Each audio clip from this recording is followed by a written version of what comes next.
Welcome, welcome, welcome everybody to another edition of Hot Program. I am your host with the most, all the way from the East Coast. And as always, good people, I am in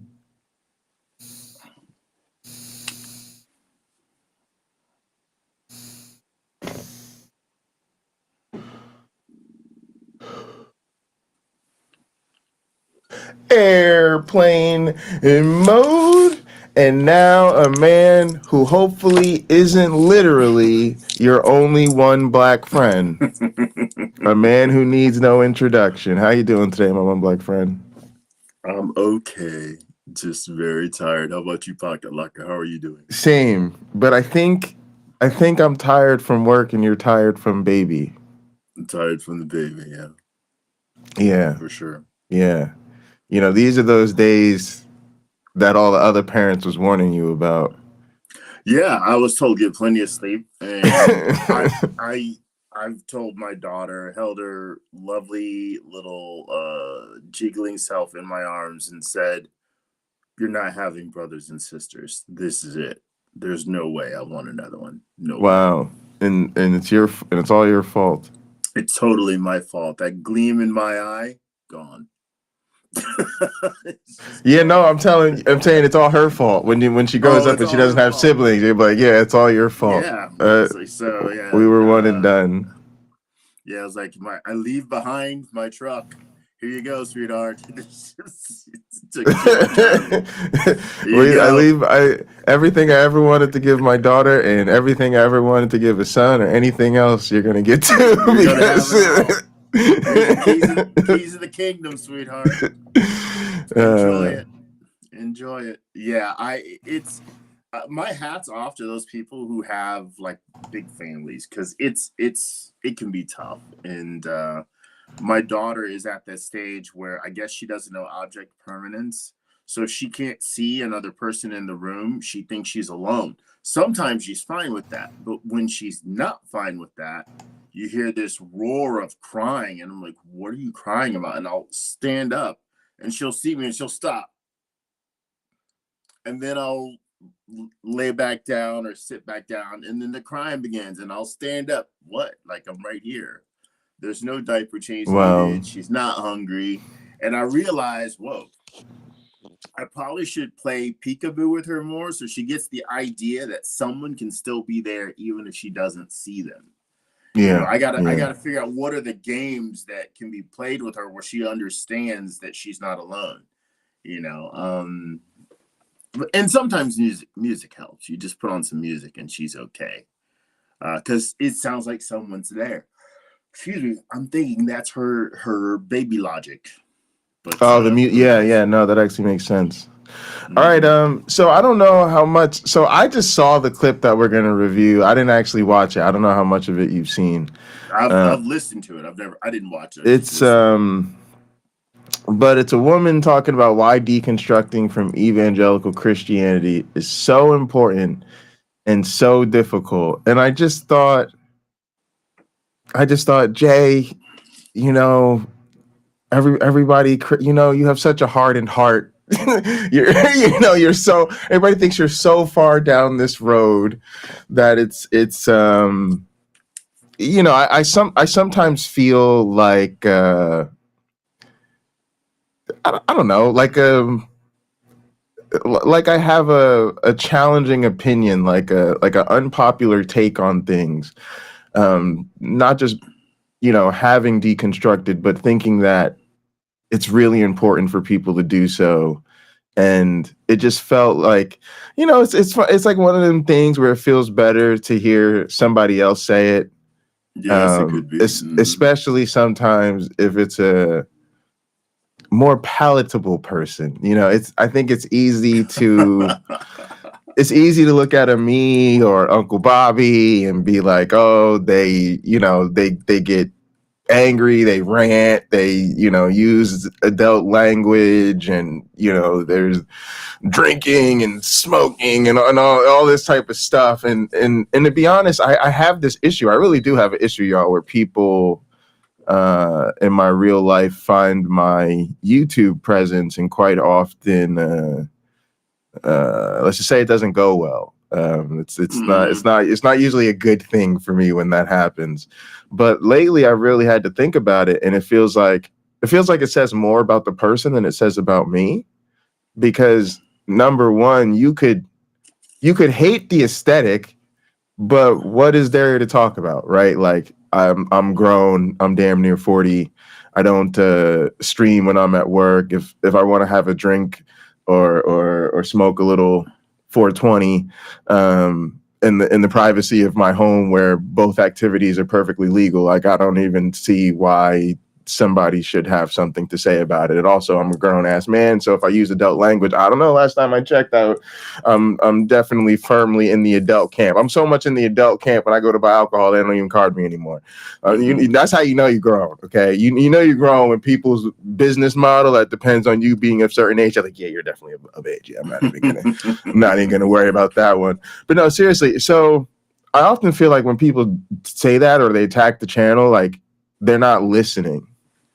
You know, because if you really listen, like, what are we really saying that's all that controversial? Like, usually we're responding to people that are lying and calling out the lies, or we're calling out problematic behavior, or we're dealing with apologists. And a lot of what we do is sticking up for marginalized people. Exactly. So it just feels like you're watching, but you're not listening type of thing.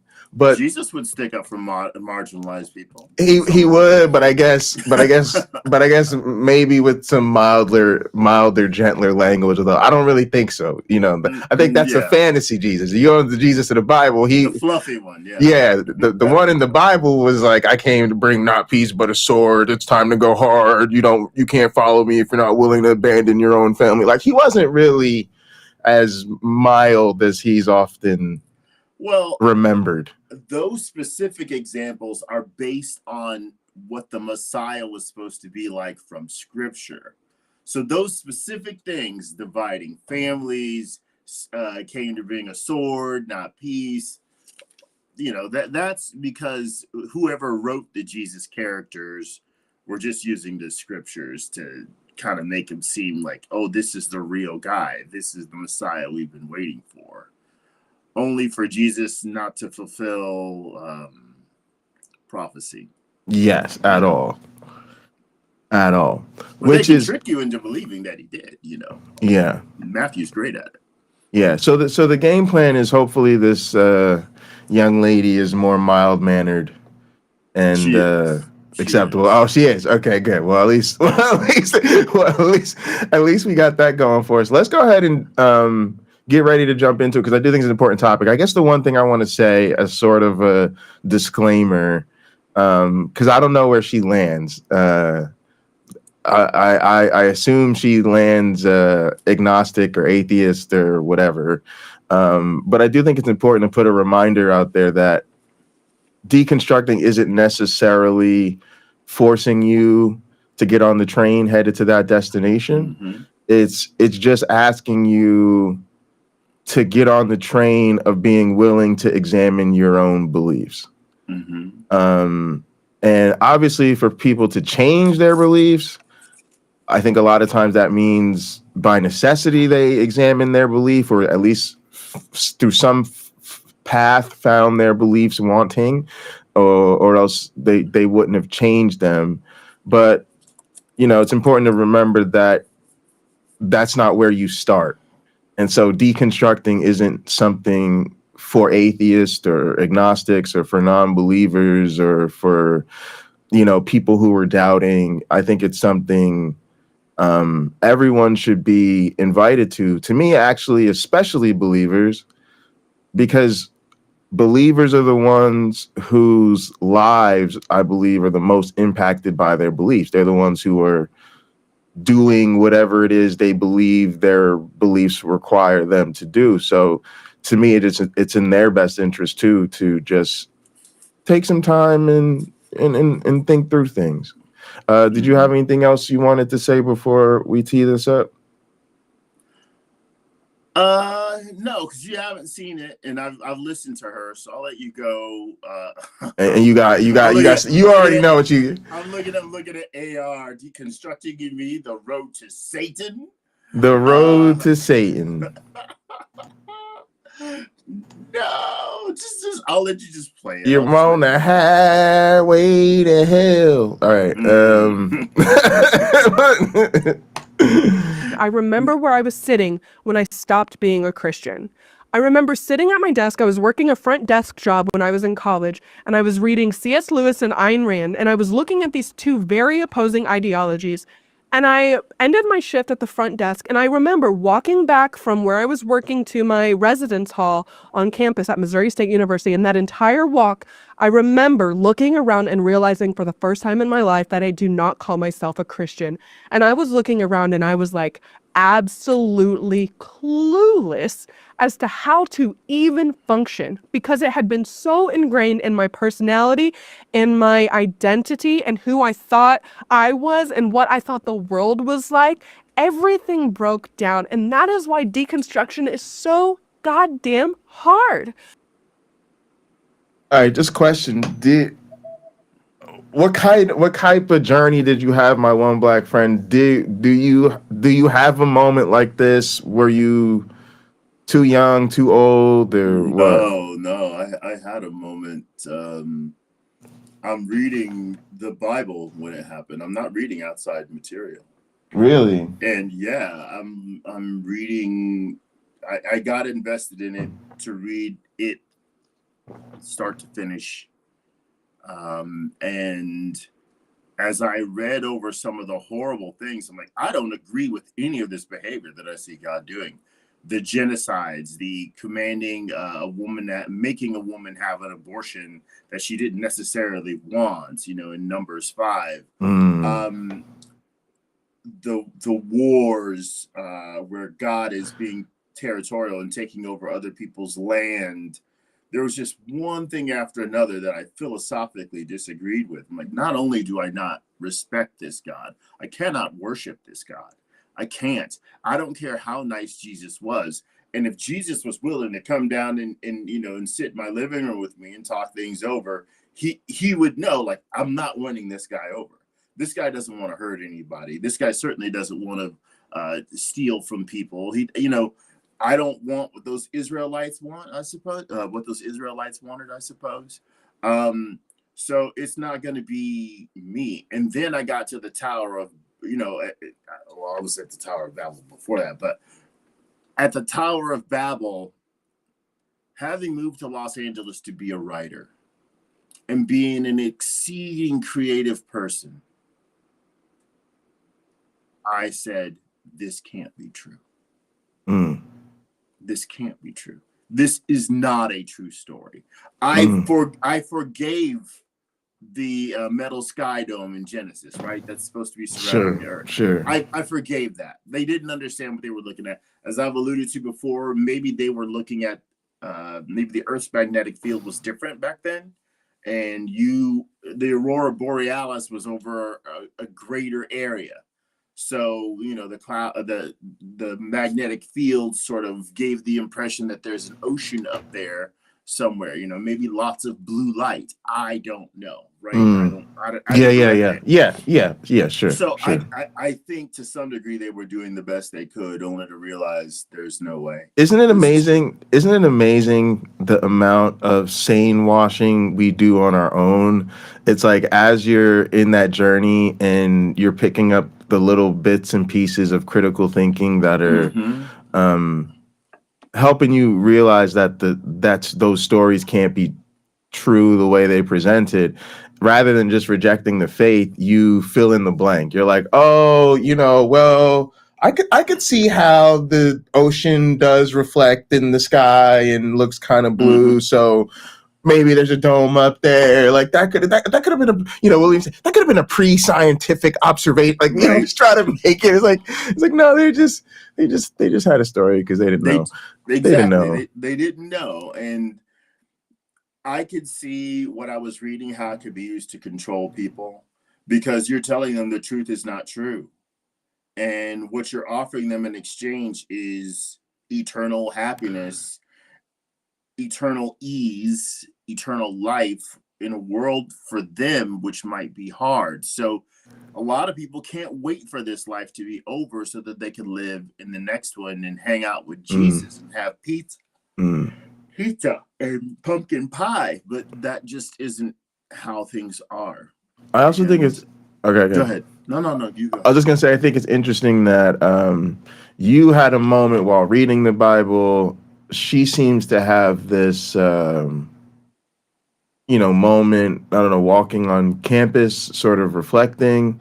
For me, it was an on-campus thing, but I feel like I don't have that moment that other people have. I don't, or at least I can't recall the like, holy crap, I don't believe in Jesus anymore moment. For me, it was a very gradual process, and I hate to say it, I think I fully deconstructed, which I'm gonna have to think through the implications of like what this means for other people, but I fully think I deconstructed and just became an atypical Christian.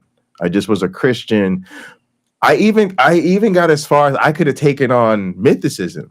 Matter of fact, I think at some level I was trying to take on mythicism. I was trying to figure out, was Jesus real or not, and what he would have been like if he was real. But it didn't even feel like Christianity was at stake for me at that point. It was just like there really was a real guy. That explains the faith and what we have to follow and honor and yada, yada, yada. You got to be like Jesus. Or he wasn't a real guy. Christianity is just another religion based in a spiritual figurehead. And yet still that means, that makes even more sense because whatever. And now, so it's weird that I think that happens. I think people can fully like that. Hey, that's what we were talking about earlier. People can fully deconstruct without actually deconverting. That's right. And so, but I do remember sort of an identity shifting moment, which I sometimes talk about, which is when a creationist organization came on the campus to do an evolution versus creation summit, and they attacked all of my mentors, like literally calling them out to a debate and saying, oh, they'll debate us unless they're scared and all this type of stuff. And I remember very vividly having I don't want to be associated with those people moment towards Christianity. It was like the Christians were very clearly doing the bad thing. They were very clearly the disruptors. They were very clearly the meanies. And I remember that sort of I don't want to be a part of that group. I don't want to be considered one of them. So that's about as close as I get to. And I don't even think that was a full deconstruction moment. It was like a deconversion moment. Mm-hmm. It was just one of the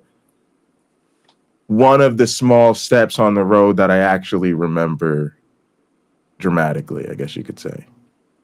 Yeah, it's a funny thing. The cognitive dissonance must fade, right? It has to fade. Being able to give up that sort of beautiful golden idea of heaven, and all you have to do is believe in. I mean, the bar, biblically speaking, the bar is super low. Depending on what you're reading. If it's Jesus is telling the rich young ruler, give up everything and follow me. Paul's basically saying, you don't have to give up anything. Jesus, y'all come on down. Hot dogs and balloons for the kids.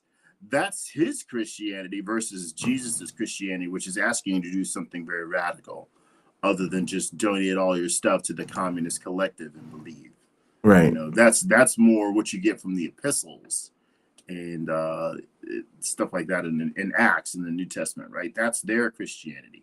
Jesus's Christianity is taking the message to the people. Yeah, so I'd love to hear from the chat, like if you guys had moments, if you remember those moments, what they were like. Katina was talking about bad behavior of Christians being a cause to re-examine, but then says not just Christians, though, was contrasting them to non-Christians I met once I was in the Navy. So that kind of happened to me too. I think when I got to college, I finally started meeting people that did not identify as Christians. And I was just, I hate to say this, I was literally shocked and overwhelmed at how good non-Christians could be. And that felt like a early challenge to me, to the authority of Christianity. All right, I want to let her go, but okay. And can I just say something real quick? Yeah, go ahead. The more comments like this pop up, the more I realize my experience might have been super unique, because I was around so many people of other faiths, because I was very interested in why people believed what they did. You know, so for me, it was already knowing that other people of other faiths were good.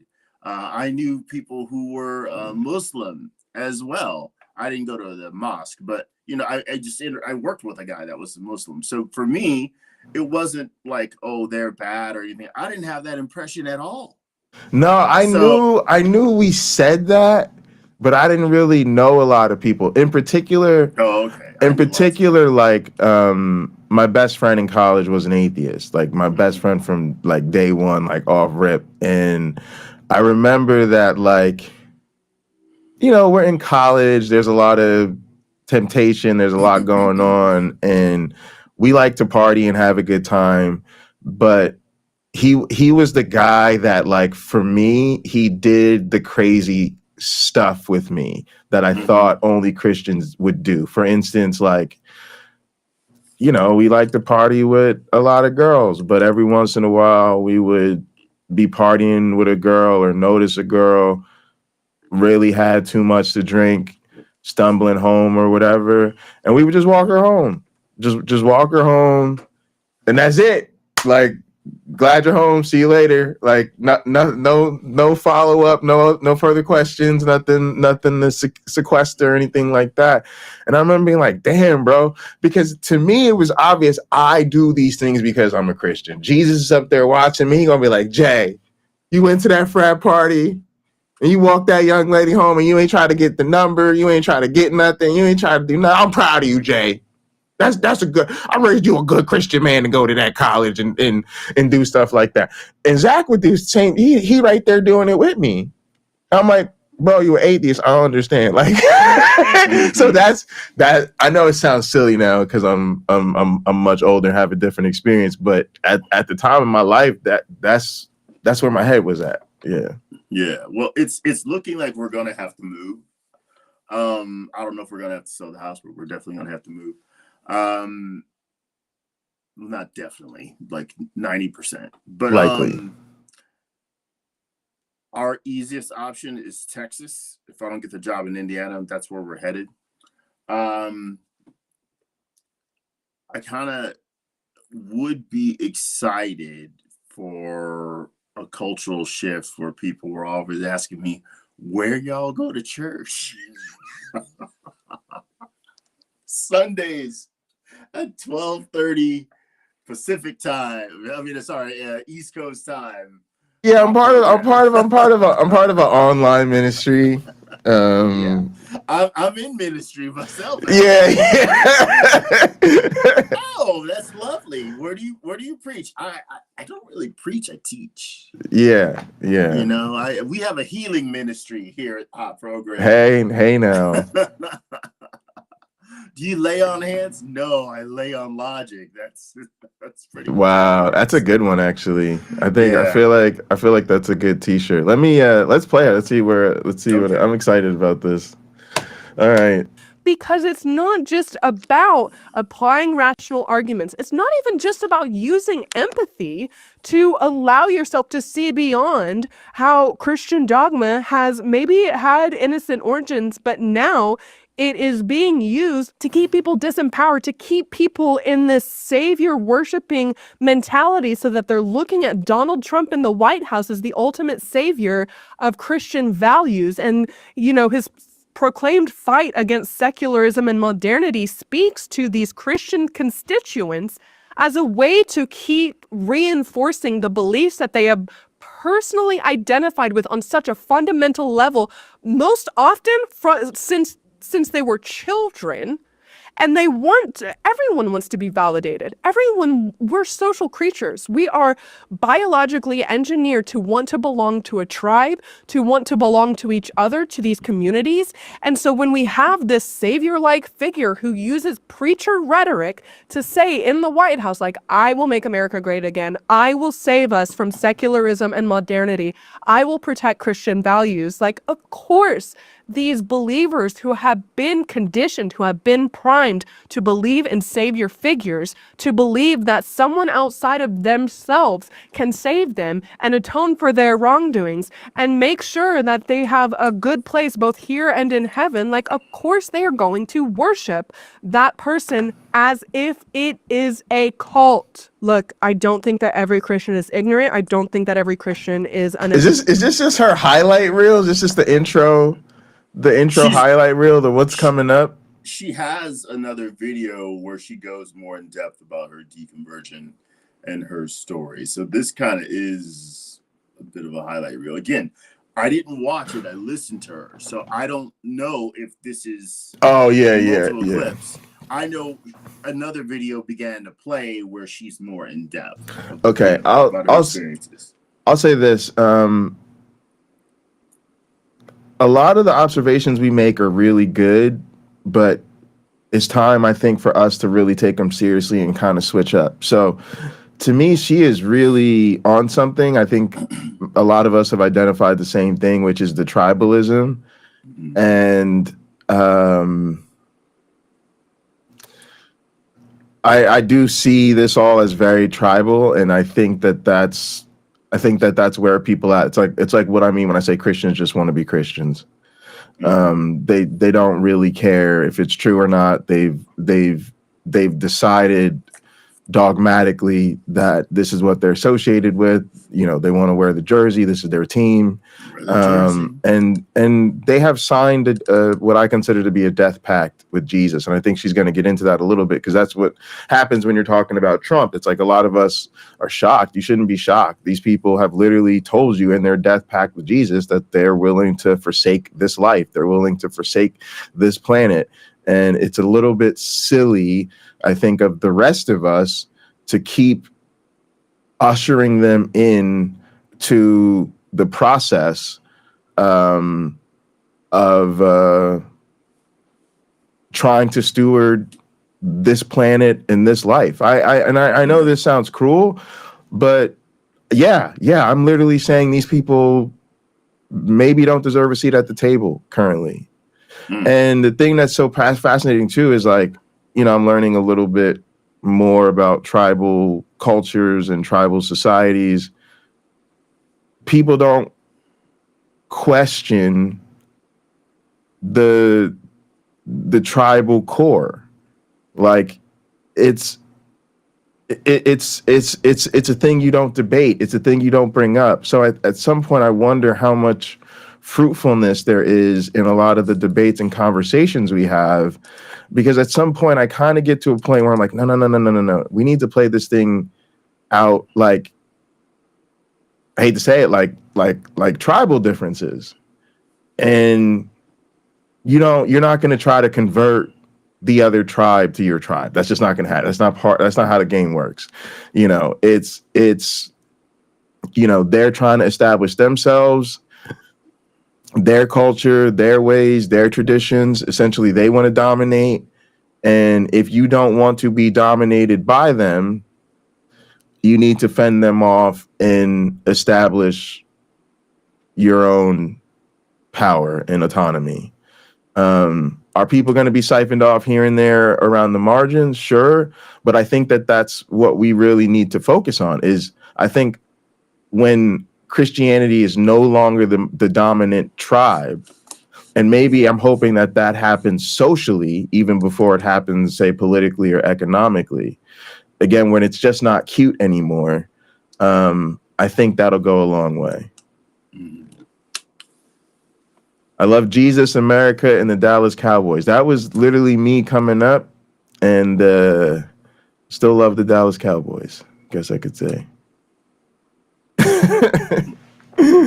America has changed. Yeah, my views on Jesus have changed, and my views on America are not so hot. I gotta say, it would have been lovely if the Bible had focused more on telling converts that there's some work involved here. You have to pass the entrance exam, and you eventually have to graduate before you can call yourself a Christian. I think there should have been a name that you called yourself before that name, right? So you couldn't call yourself a Christian unless you read the entire Bible, Old Testament, New. You couldn't call yourself a Christian unless you could hold to all 613 plus 1 commandments, right? It should be that way. The fact that when I tell a Christian these days on Facebook or Instagram that there are 613 commandments in the Old Testament, they're like, there are only 10. And I realize the rest of this conversation is going to be more entertaining for me than it ever can be for them, because they've already demonstrated they showed up unprepared. By the way, I should say, I continue to listen to a lot of this guy Ian and Deconstruction Zone, because they have live streams where they will put like some topic that's very polarizing, and they'll debate Christians on that topic. And the amount of unpreparedness that the ones who are, and I'm going to say it, brave enough to show up and do battle with these two atheists is astonishing to me. And what I find is they're trying to repeat William Lane Craig.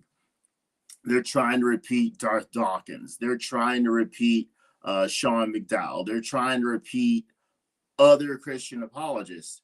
And it's clear they didn't take real notes. They might have a bullet point list, thinking these arguments are a bunch of checkmate atheist arguments.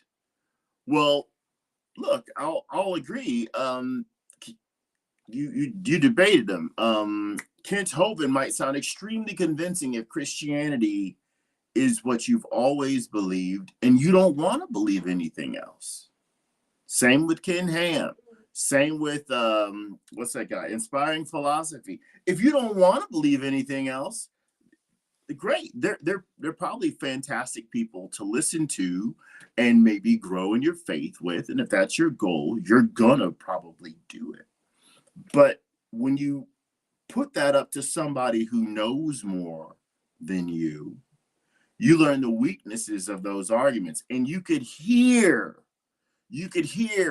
them falling apart as they are being told, well, you need to read a little context in that scripture in Jeremiah. Let's go back and read that whole thing. And then the Christian is like, well, and they start focusing on the part that backed up what they believed. And I don't know how many of them, it doesn't happen very often, where one is polite and acknowledges, hey, I don't understand this as well as I thought I did. Thank you so much. I'm not ready to deconvert, but I'll definitely go back to the drawing board and see if I can come to you with a better argument. There are those times where people are humble enough to do that, rather than bringing it to shouting and fighting and talking over the person and talking louder and louder, only to sound more wrong and embarrass those Christians who don't have the courage to call in. Like, okay, well, this guy isn't a good example.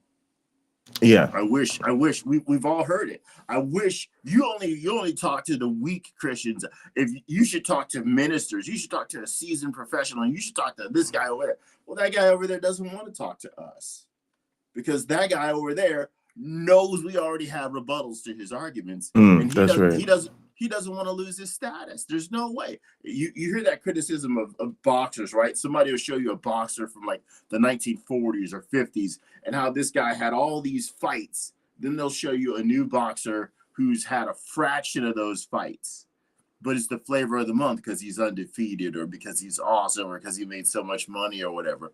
Well, we can't put the two of them in the ring together because one guy's dead. And you just will never know which of the two is the better boxer. You could watch the footage. That doesn't mean that on any given day that the guy that you thought would be better than the new guy wouldn't get his clock cleaned, Right. So, but anyway, that's all right, just a phenomenon I have enjoyed. Clearly, yeah. Let's all right, let's let it roll. Pathetic. I know that there's a lot of progressive Christians who do not align with Trumpism.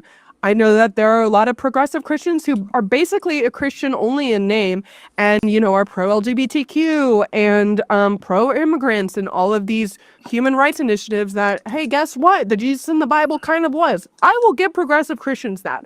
I will give progressive Christians the fact that the Jesus of the Bible, I'm sorry, but he was like pro-working class. The Jesus of the Bible was like knocking over the tables because people in the temple were too greedy, right? My God, my theology might be a little rusty, but whatever. My point is, I get that there are progressive Christians, and I get that the Christians who aren't maybe so progressive, they're not necessarily bad people. But this system of ideology is preying on them. It is preying on them, and it is using their vulnerability and their lack of personal empowerment to keep them believing that they have to look outside for their own saviorship. And Okay. She's on fire. She's on a roll. I could tell this video is going to be an issue. I was expecting her to do the nice, light, polite, I'm gonna sit here and calmly just break it down for you. But she got a little bit more fire in her stool than I thought she did. I'm gonna say this though. First off, there's the progressive Christians. Whoo. Y'all are the problem in many, many ways. First off, the bad ones, the more, there's a reason we call them fundamentalists. It's because they're sticking to the fundamentals. This whole, I'm gonna just call it what it is, whitewashing of Jesus in the New Testament and the progressive Christians, all you're doing at this point is providing cover for the other ones. Because you don't have the core of your own culture. Look at it, it's like your tribe is clearly fascist right wingers. Look at everywhere your tribe is actually in control. What do we have? We have right wing Christo-fascism. So you going around passing out pamphlets about LGBTQ friendly, non-racist, really a hero of the working people, Jesus, it really amounts to very little other than you focusing more on whitewashing what these other people doing and just continuing to spread it and propagate it rather than even focusing your attention on actually confronting and dealing with the Christo-fascist elements in your own churches and communities.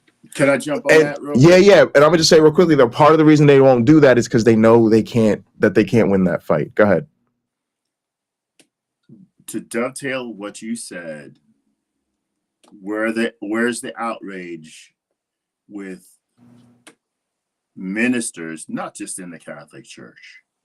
It's rampant.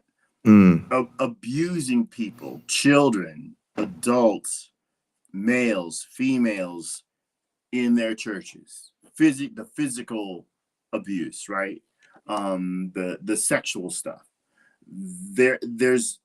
There's no ongoing public shame of it. There's no ongoing public outcry. When a court case makes the news, okay, it's a big deal. But where's the minister that says, okay, church, nobody's doing that here? Or or on Sunday morning, the first question, is this happening to anyone in this church? Every minister ought to stand up and say that on Sunday. Is anyone here being abused? Do not be afraid to speak out. This ought to be the safest place for you to tell someone. And you can say, you don't have to raise your hand right now. You can tell us after the service. You could email us. You could call us. Let's get you the justice and the help that you deserve. That's not what happens. No. And when is the minister going to say, we're going on a field trip. We're going to caravan. When kids get in the van, or we'll take the church bus, and we're going to protest at this other church where they just made the news. There it is. There's 3 people. Yeah. There's 3 people that came forward, and the minister and the sheriff came to get them. We're going to go over there, or the sheriff didn't, right? The sheriff didn't come get him. Exactly. We're going to go over there, and we're going to protest. And for all those heartfelt, Bible-believing, true Christians that are in that congregation that can't condone any of that, right? That won't be party to it, they can come here. We can make a couple trips in the bus. We have room in the parking lot. And if not, they can park on the street. And if not, they can park at the local school, and we'll bring them down here, right? Yeah. We're going to worship God for real. Yeah. We're going to worship Jesus for real. And we're not going to be abusers to people in this flock. Yeah. Show me the article where that's happening. Yeah. Show me the article. Show me the video footage of where that's happening. You'll see some people, there's like 9 of them, right, out on the corner with the sign protesting, and it's not the Westboro Baptist Church people. There are videos of that, but they go away. It's not an ongoing thing. The community doesn't say, okay, well, this week this church is going to do it, next week that other church is going to do it, where they literally apply constant pressure for justice. They don't. They don't. And that's a damning observation, that like literally we see all this injustice right there in your own house and you don't do anything about it. The other thing with the liberal types is I get really sick of them pretending that basic common wisdom is divine in origin. When they start talking about flowery, fluffy Jesus, there's literally, we read on an episode the poem, Everything I Need to Learn, I Learned in Kindergarten, right? Help each other cross the street, take a nap, share what you have, blase and the Glavinoids. That's the sweet Jesus we get. Love your neighbor. Oh, he thought it was corrupt for the priest to be stealing money from the people. He preached to love your enemies. It's like, listen, I get that all that was a positive message, but number one, like it's literally absurd for you to pretend that these are not things human beings would have figured out without him and figured out previously. And the other problem is it leads you to literally pretend that you can't have those same values and uphold them unless you're a Christian. So what you're literally saying when you say, oh, well, Jesus was all about loving your neighbor, is pretending that the rest of us haven't figured out to just love our neighbors because it's the right thing to do, or because we might need them the same way they might need us. Like it gets absurd having to pretend that these literally mundane things that third graders know about how to get along with other people are literally the best evidence you have for the divinity of this character. And then the other thing is there's just no truth to it. Like it's all so meaningless and empty because it's built on lies. I really don't care about how loving you think you are to the people around you if you being loving to the people around you depends on a literal fairy tale that actually can't be true. It renders your whole demonstration, because that's what I feel it is a performance. It reveals how performative it is. Because it really says, I don't know how much I really do love my neighbor, and I have to believe in something supernatural. I have to be offered eternity. I have to be offered supernatural powers and eternal life for me to decide, yeah, I shouldn't cheat on my wife. No, if I get married, it's like I don't cheat on my wife because I married a beautiful person.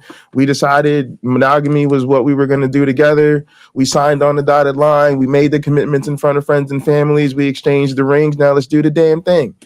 That's and if it don't work out or we got to do something else, and it don't work out or we got to do something else. But to again pretend that like your marriage is so much better than mine, but in reality you're telling me y'all are only faithful to each other because Sky Daddy will get really mad at you and punish you for eternity if you cheat. It's just not very impressive.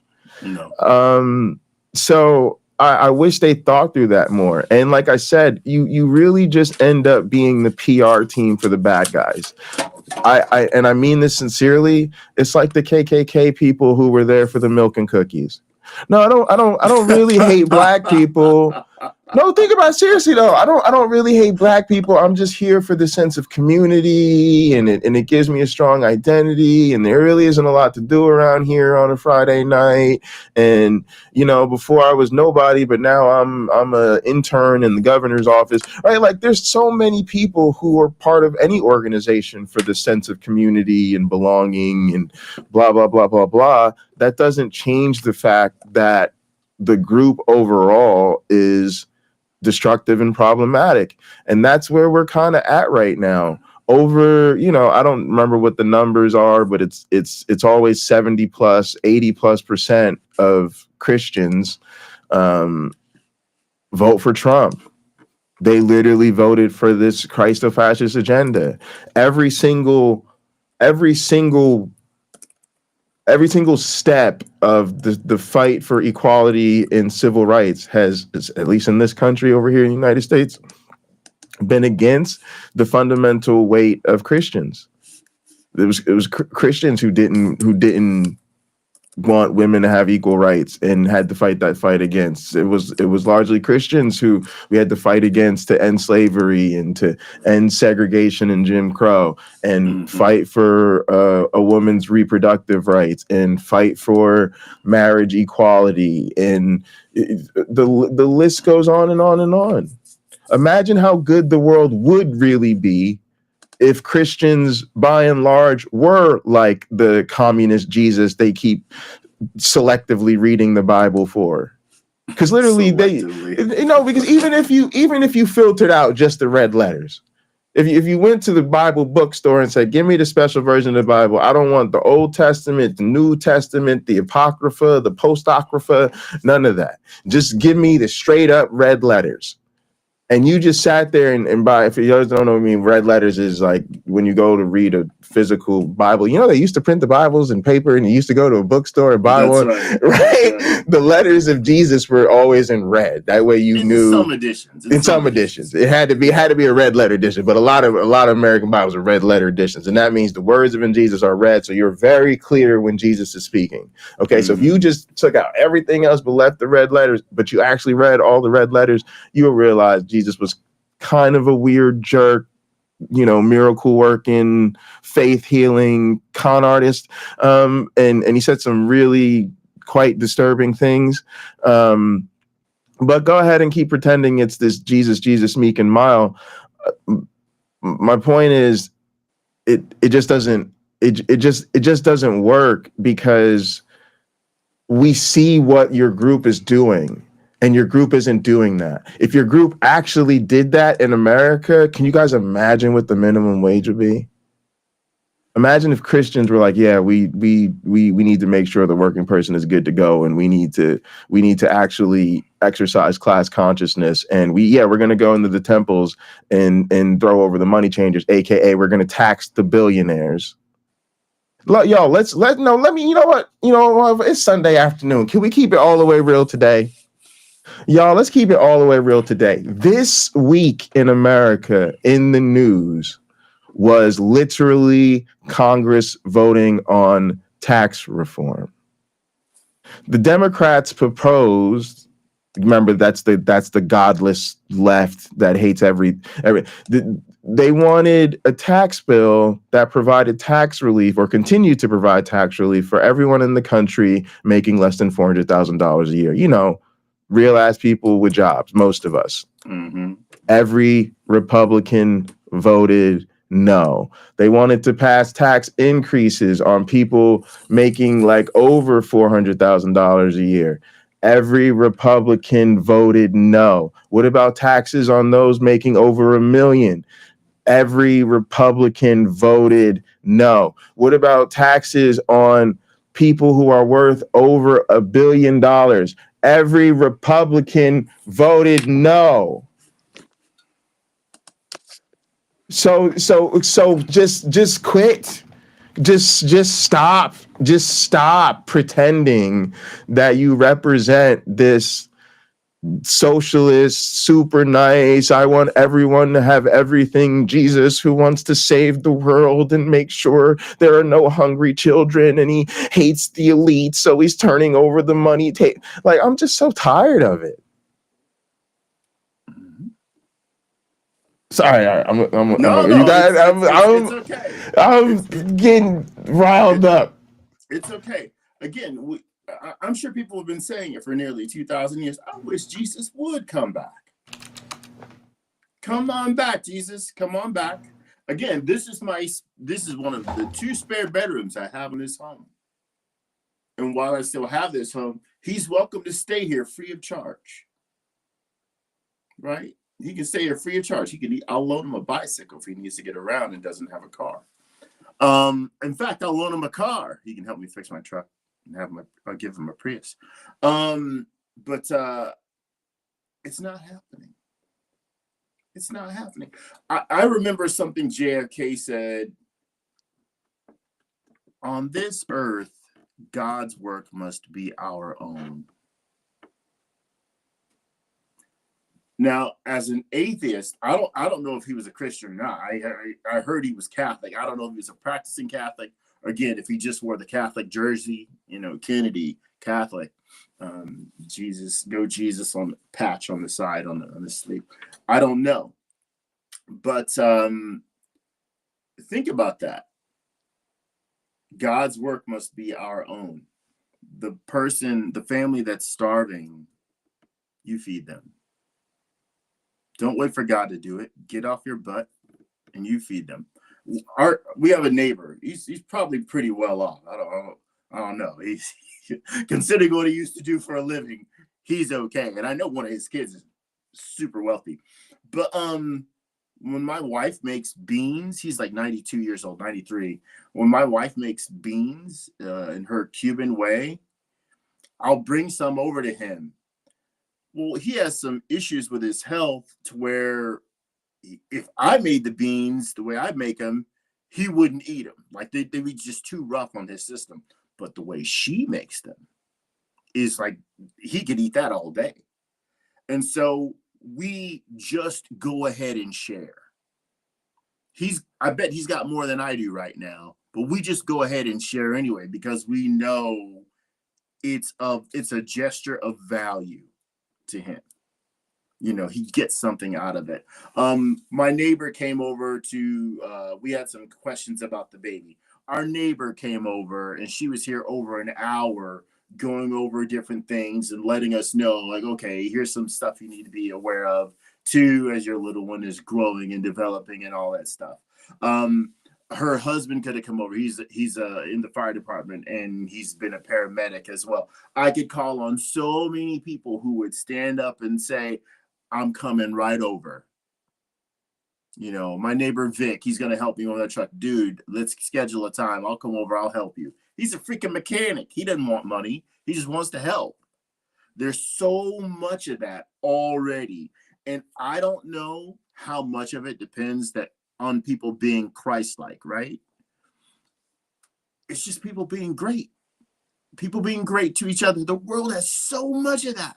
And yet we can still say we need more because there's not enough of it. We all could cite examples where we just need it to be better than it is.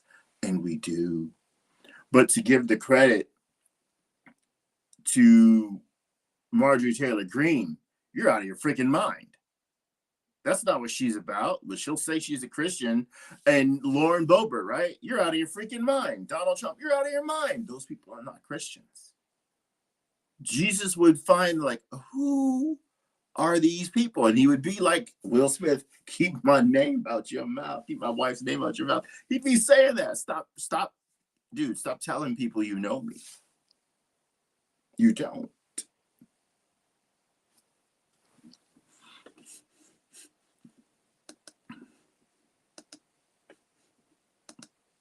Sorry, I hit the wrong button. It's okay. That's my spiel. I use my other mute. All right, we're gonna switch things up real quick. Let's listen to this because this is actually a good illustration of what I was talking about. Is talking about what was said in the Rules Committee last night. I want to take a couple of minutes to talk about how people voted in the Rules Committee last night. We gave Republicans a chance last night. It's a little quiet, gang. So bear with us. I guess they're just a little soft. Rules Committee. We said if they really don't believe that this budget cuts funding for school meals, if they really believe what they're saying, then they can vote to assure the American people that they're not going to steal school meals from kids in order to give tax breaks for millionaires. Every Republican voted no, every single one of them. Then Democrats offered an amendment to protect Medicaid. And Medicaid, as you know, Mr. Speaker, covers 41% of all births in the United States, nearly half of children with special health care needs, and 5 in 8 nursing home residents. We asked them not to cut Medicaid in order to fund tax breaks for billionaires. Every Republican voted no. Then Democrats offered an amendment to extend tax cuts for people making under $400,000 while ensuring that corporations and billionaires pay their fair share. We asked Republicans to continue tax cuts for only those who need them the most, because those are the tax cuts they let expire while their tax cuts for greedy corporations were made permanent. We asked them to prioritize working families over greedy corporations. Every Republican voted no. Then Democrats offered an amendment preventing tax giveaways for people earning over $1 million a year. Every Republican voted no. We wanted to see if there was anyone so rich that Republicans don't think they deserve a tax giveaway. So we asked them to vote against tax breaks for people earning over $100 million per year. We asked them to side with factory workers and firefighters over hedge fund managers and billionaire bankers. Every Republican voted no. We even offered an amendment preventing tax cuts for people with a net worth of over, get this, $1 billion. Every Republican voted no. They betrayed their constituents. They voted to steal from the American people in order to protect tax breaks for billionaires. So, gang, that's the era we in. This is from you know, a day ago. This is this week, right? This isn't some ancient time, y'all. It's literally the people that are coming to us saying, we are God's people. Holy is the Lord, Jesus is the King, mighty is the Savior. Like they they are the people who are literally refusing to do anything to actually help people. So I'm sorry. I am incredibly disinterested in hearing Christians talk about how just they are, how merciful they are, how much they want to turn over the tables of the money changers in the temple, and they want to feed the poor, and they just wish they could just lay hands on the people and they could just heal them. Okay, how about you just sign the legislation and we get some goddamn health care? How about you do that? Yeah. How about you do that? I was arguing with a Trump supporter on Instagram, and this person said that people like me are the reason that America is so effed up. Now, this is a person who voted for a person who's made a lifestyle out of cheating other people out of their money and out of their hard work and what they deserve. This is a person who voted not to mention his wives. Yeah, cheated on his wives, cheated on his mistress.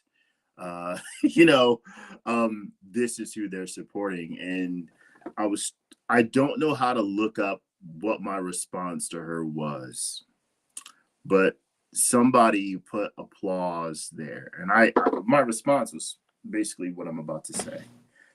I said, you know what? You're exactly right.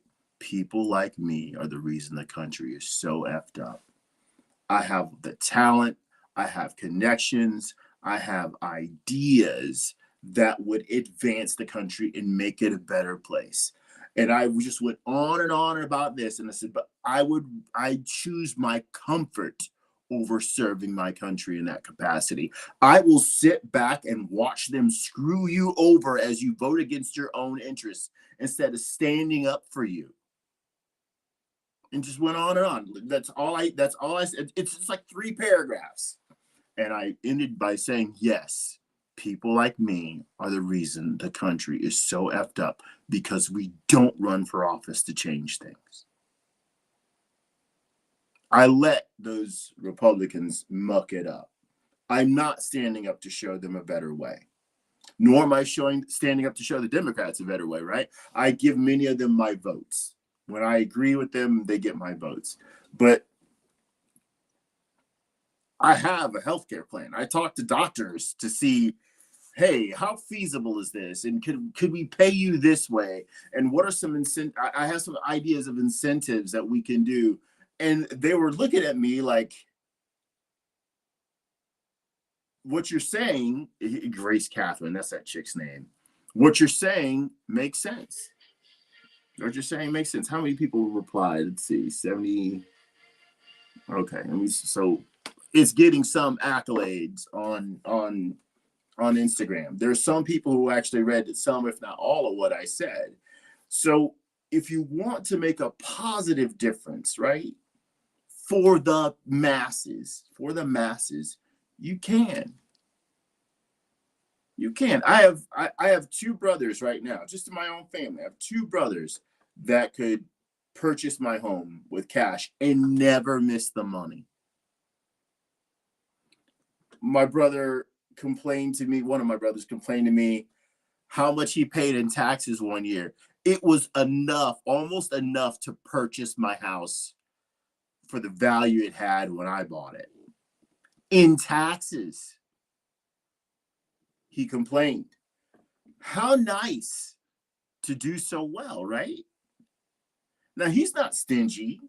He shares what he has with, people he sees in need, which is good. And there are plenty of people who also do that. But when the politicians fold their arms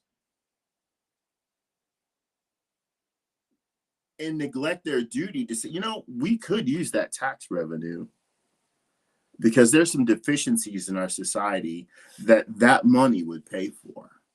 And aren't those millionaires going to be okay? Yes. Yeah, but aren't those billionaires going to be okay? Yes. Yeah, and that's why I'm not listening to these. I'm not even trying to have a conversation with Trump supporters, because there's enough. There's enough in this society that we shouldn't even have this issue. And to be honest, none of us should really have to run for office, because these common sense policies should be the only thing that makes somebody electable. And all that person has to do is vote the right way. They literally voted for a comic book villain. So to me, they forfeited. Yeah, they forfeited their seat at the table. They need to go over to the kiddie table with that. Let's let her roll, just because we're so far behind. Wearing the same 3 suits and 6 ties. Yeah, the comic book villain, Donald Trump. Exactly. Not just that, but that, again, when their deepest core identity aligns with what other people have taught them, right? Which in a sense we all are. Like, we can't navigate through this world without believing something. Even like choosing not to believe in anything, like that's a belief. We all have beliefs, and they all stem from something, okay? But when you are so closely identified with these beliefs that are currently using those beliefs to consolidate more power and influence and money in the United States, of course you are going to support them.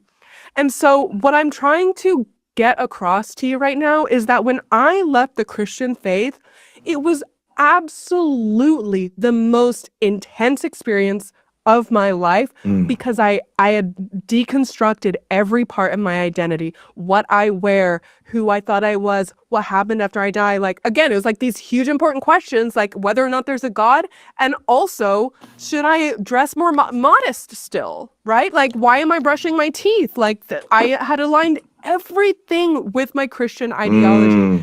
And when you break that down and you find out that deep down, you're deconstruction all the way down, baby. It's turtles all the way down. There's nothing. There's nothing at the core of our identity. There is Yeah, nothing. see, this is just the poverty of religious worldview. It's ooh, y'all see, y'all gonna get me in my bag. I'm gonna try to keep it brief, y'all.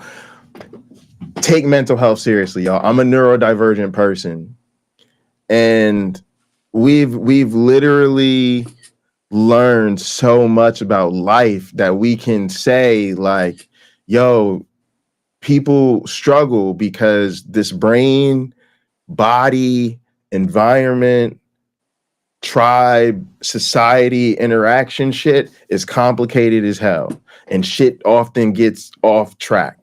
And now we have qualified professionals that can literally talk your ass into learning some better behavior and coping strategies and things like that. You can go to groups with people who deal with some of the same things that you deal with, and y'all together can help each other collectively cope in ways that are proven to actually create better outcomes from people. And Lord heaven forbid we need to.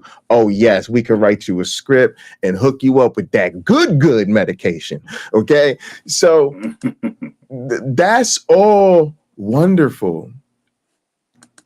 But the reality is, people don't even value their own lives and their own sanity. And it is incredibly toxic when you tell people your purpose is this God. He woke you up this morning. He's the one who created every economic opportunity for you.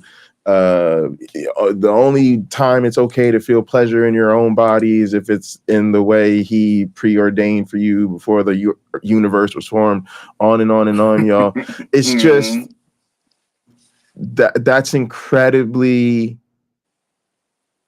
it's awful. And that's how they hook people, and they leave you feeling like if you don't have this, you have nothing. And I just think in an era, in a time when we know so much about mental health, we know that is abuse.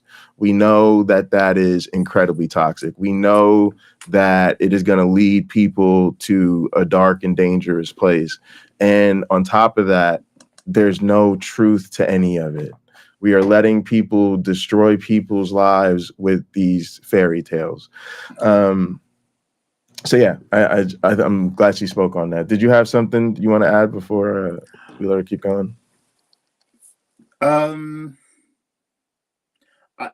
don't really. I go ahead. Just let it play. Okay. Okay. Yeah, thank you. At the core of our personality. And that can be really, really, really terrifying for someone who was raised to believe that they were this chosen member of this chosen race. Like, I'll say it. That's what I was taught. And this chosen, this chosen ideology that I was going to get to go to heaven, that I was fighting in this war and I was on the side of good, the spiritual war, that I was on the side of good. When I questioned all of that and I finally became skeptical, like, fuck yes, it was terrifying. It was absolutely terrifying. And so that, like, on one hand, I totally understand why Christians don't ever question. I totally get it.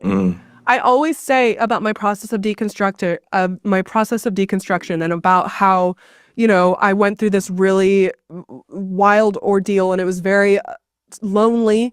None of the other people I graduated high school with deconstructed from Christianity when I did. They are now. Oh, okay. They are now. But when I was going through deconstruction, I was by myself. People blocked me. People called me crazy in the church. I had other people telling me, like, yeah, everyone thinks you're crazy because now you're talking about being an atheist, or like now you're talking about not believing in Jesus, and like you were one of the best of us, and it's like so embarrassing for you, Casey, that you're not a Christian anymore because like you're like kind of being a whore on the internet. Like, oh my God, like what do you mean you're posting in a bikini? Like, I can't believe you're talking bad about Jesus. Like, no, like I submit to my husband because I want to. Like, it makes me feel more powerful. All of this stuff was happening. And I was, labeled as this outcast, as this hysterical woman. What the fuck ever. And you know how many people were like, you're like the smartest one of us. Like, you're so well read. Like, you were supposed to be like, you were going to be That's so hilarious. So I've been complaining about this. Like, I kind of hate when people try to tell you how smart you are. And now I'm always like, do they say that so that they can feel like they're smarter than me or what? But it's really annoying because people don't listen to you and they don't take you seriously when it comes to your real shit. So you'd be like, what good is telling me I'm the smartest of the group and I'm the most well-read and I was the most serious Christian? Yeah, and if I don't believe it anymore, what does that tell you? Mm-hmm. What does that tell you? So they're telling you that in a sense, so somehow they could justify dismissing you.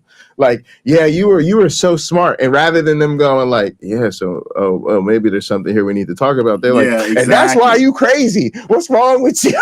Like, exactly. Oh, it's so annoying. My family had no questions for me when I came out to them. None. That's crazy. Because they're like crazy. They're like, you check stuff out. My wife laughs at me because I'll criticize her. Like, I don't want to wait for an hour and a half while you go in DD's and shop.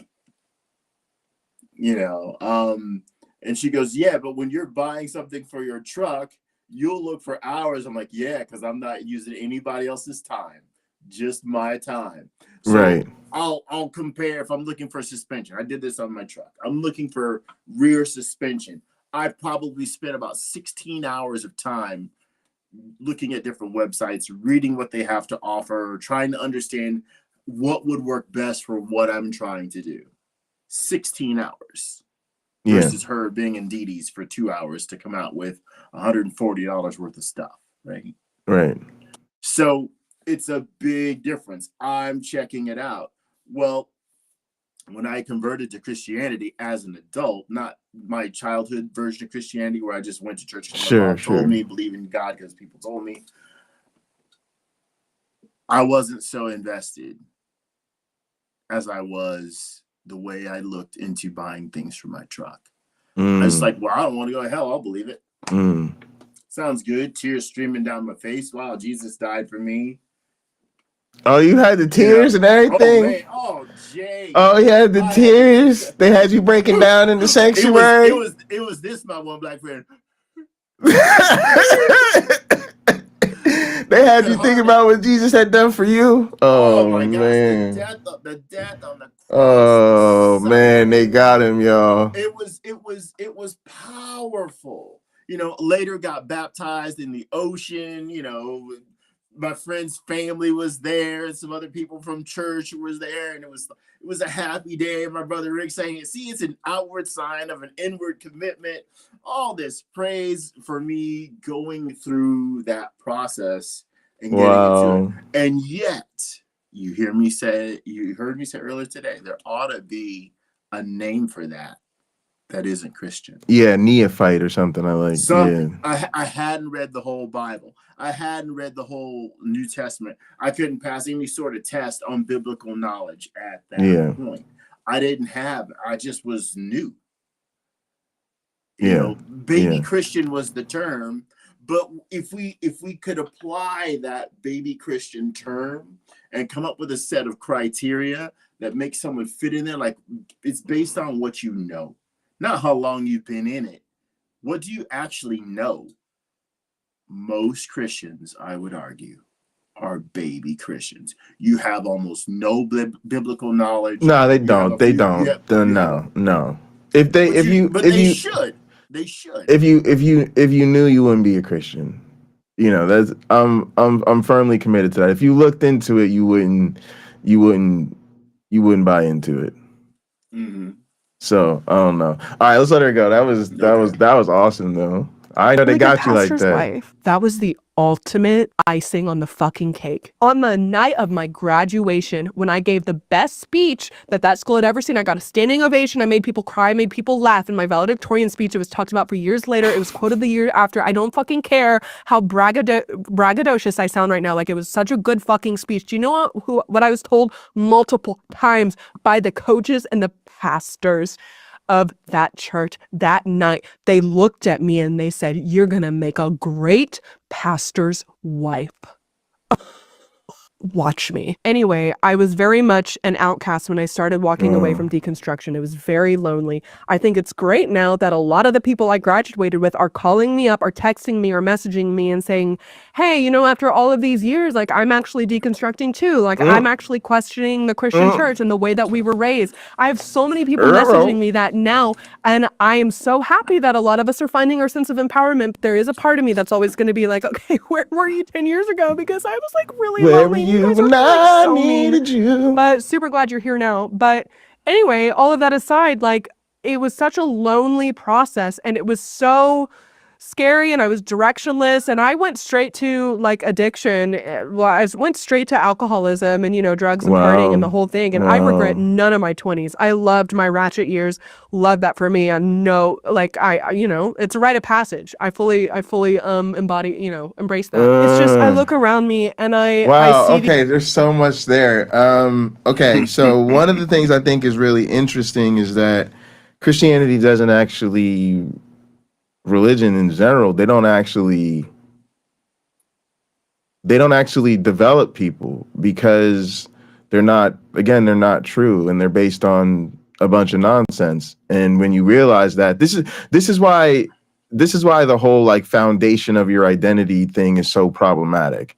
It's not true. There's no truth to it. So when it's gone, it's gone. And what I think happens for so many people, myself included, is you're a Christian during very formative years of your life. And those formative years are where you are coming of age sexually, figuring out who you are in relation to your cohort and what that means for your future in terms of work, vocation, what have you. Maybe even beginning on the path of some sort of long-term trajectory about the role you're going to play in your family, or starting a family, or whatever. There's a lot going on. There's a lot of real things happening in life in your teen years, your 20s, your 30s. And to believe it or not, when you put all that into the cult, and then you realize the cult was lying to you, you're lacking major shit. There's really no better way, but you're just lacking major shit. There's so many things you don't. Sexuality was always a closed door, a black box, don't open, don't touch, do not go near. So you don't understand what healthy. First off, hopefully you realize that even the ideal that was presented to you in the cult is actually not the ideal. That thing that was presented as this is the only healthy way to be is maybe in its own way. It could be healthy for some people, but not necessarily for everybody. But you don't know now what healthy sexuality looks like outside of that. You don't know. You were always taught, don't drink, don't do drugs, don't know, don't stop, don't know. All right, now you atheists, no, don't stop. Hey. So yeah, I do think that this is part of the narrative, but I think a lot of apologists and believers hear it and go, see, I told you, when you lose Jesus, you just become a crazy heathen. And it's actually like, no, it's really more like when you're a believer, you don't learn how to deal with anything. And when people realize that stuff's not true, and all of a sudden they've got to figure it out for themselves, well, they've got to jump in and figure it out for themselves. And also, I think, and let me say this first. Addiction is a very serious issue, a very serious problem. And, you know, my heart goes out to anybody that's in the struggle. Alcohol, drugs, sex, money, whatever it is, gambling, being in the throes of addiction is no joke. But I do think, especially when you're coming out of a conservative, you know, religious tradition that doesn't let you experience anything, there is a way to which things are sort of a rite of passage. Like you just try to, oh yeah, it's kind of cool to throw a few dollars down on the game because you pay attention to a lot. You pay attention to the game a lot more. You're spending the whole time talking trash with your friends, and maybe you win $5 or $10 if the team you bet on wins, and if not, you keep your losses to $5 or $10, and it's no big deal. You know, like just going out with the girls. It's been a long week. Let's get together Friday, ladies' night. Let's go grab some burgers, have some Cosmos or some whatever, some margaritas, and just have a nice time. Just enjoying one another, or getting with the fellas, smoking a doobie, playing some Call of Duty after a long week. Like all of these things are just perfectly normal human experiences that you haven't been able to explore.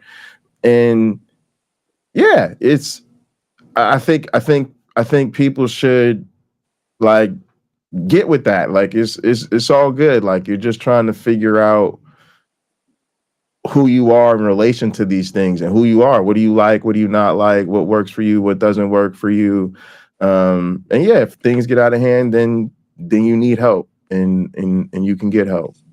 Well, now the teen ministry will have video game night.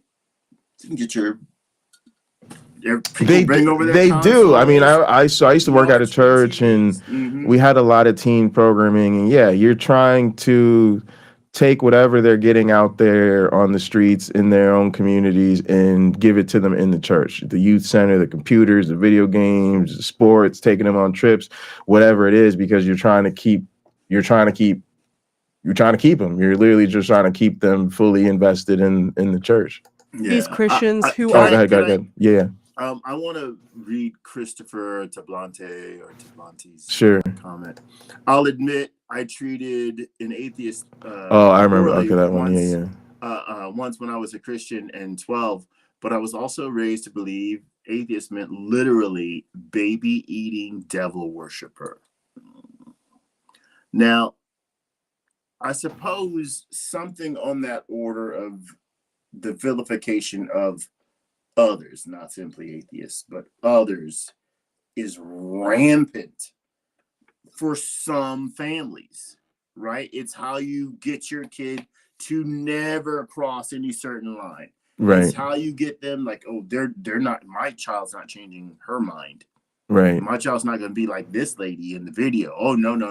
I'm going to scare the crap out of my kid and make my kid believe that Jesus is the way, the truth, and the life, truth and the life. And there's no other path to salvation but Jesus. You know, my kid's going to go to heaven. So they say the worst things. Yeah. Just being honest. No. Just there's bad people, no matter what kind of group you're trying to say.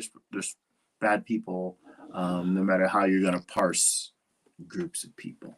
Yeah. And they're amazing people. And there's people who are more righteous than you that don't even believe in God at all. I think that is something that can be said. My daughter, it'll be interesting to ask her how she sees things. But I hate to say this. They don't. There's no.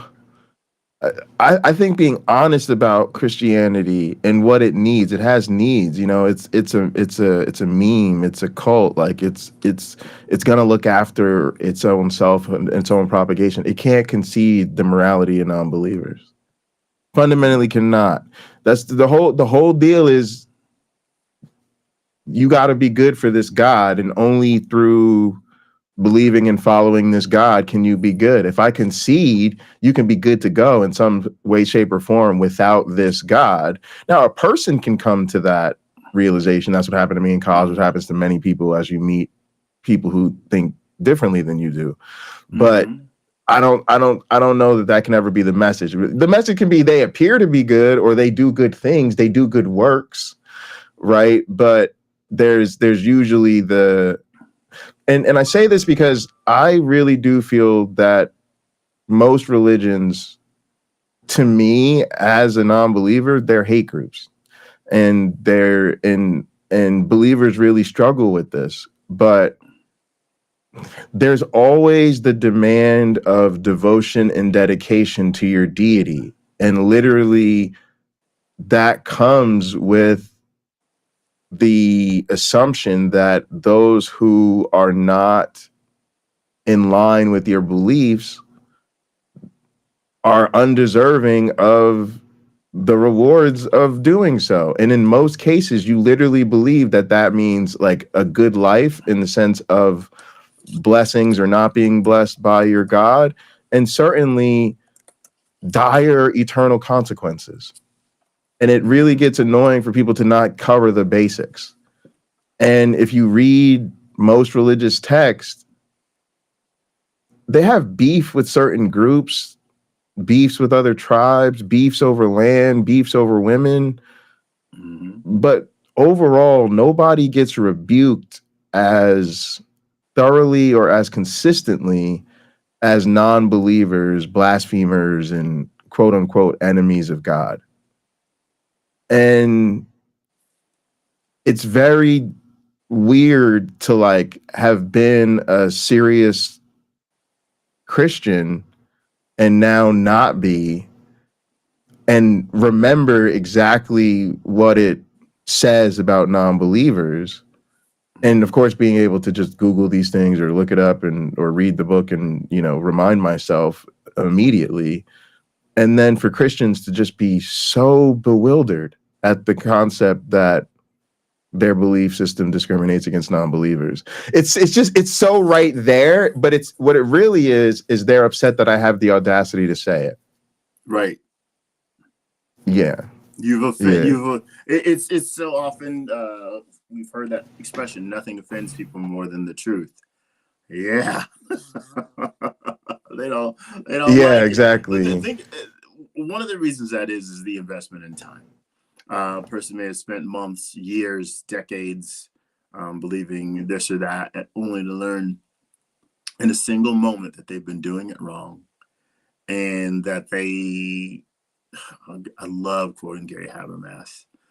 It's difficult for a man to live up to his own philosophy when they haven't lived up to their own philosophy. That's powerful, but it's sometimes powerful in a way that doesn't make them take a deep breath and say, I'm going to do better. It becomes, I'll pray for you, or F you, buddy. Well, that is entirely the wrong response, isn't it? To someone correcting you and showing you the error of your ways, it is the proper response isn't to fight back. It isn't to double down. It isn't to insult. The proper response is humility in the immediate moment, and see what you can do to change. And maybe that's the real thing. That's a process. The humility doesn't need to be a process. That should be instantaneous. But figuring out, okay, well, how do I conduct myself properly in the future? How do I become one of the adults in the room in the future? Yeah, that is the greatest gift of deconverting for me. Not deconstructing necessarily, but actually deconverting is, you know, of course, I'm not going to live forever, and I'm actually was always kind of good with that. But just realizing that, like, I have to be here and take control of my life and be responsible for how I contribute or don't contribute to the world around me, and like taking that on and really then understanding that from that place, I can participate at the adult table. I can talk about what's going on. All right, let's keep this rolling. Are doing so well and they're making a ton of money and they have great families and their beliefs continue to get reinforced by the prosperity gospel. And in a sense, I'm like, okay, so why would you ever question Christianity? Like, I totally get it. Like the people I went to high school with that are doing really well and they're still Christians and they've never gone through the shit that I've gone through. Like, I'm sorry. I'm so happy that you have never had like a rough time. Like you know, and maybe you've had your challenges. Everyone's had their challenges, I know, but like if you're privilege in the United States Christian organization continues to be reinforced. Also, like, cheers, I get gang. it. I get why you would never question your faith and your ideals because you are in power. Why would you question it? Because the thing is, again, my deconstruction process was very tumultuous and it was scary and it was lonely. Like, I go back and forth because now I feel freer than I ever felt in Christianity. I feel more aligned and in tune with myself, and I feel more empowered than I ever possibly could have been as a Christian. I know that for a fact because, again, I was a Christian for a long time. I know what it was like. I feel more empowered than I possibly could have been.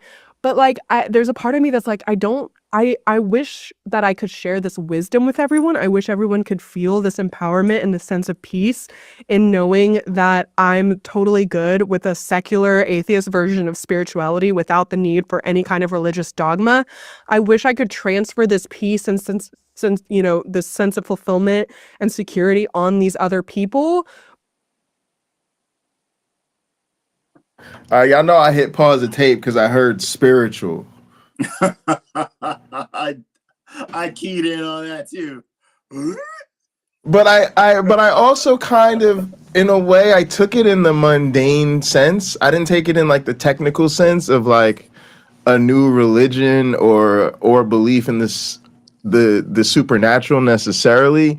It more felt like she was saying spirituality just in terms of my personal sense of peace and agency and autonomy and what we might consider the auras of life and her emotional well-being. Yes, that intangible aspect of emotional well-being. Yeah, that's that. At least that was my take, gang. But we'll keep listening and we'll see if she goes somewhere else with that. But in a sense, like if that's what she's talking about, I like that. I actually think, and again, just trying to be creative and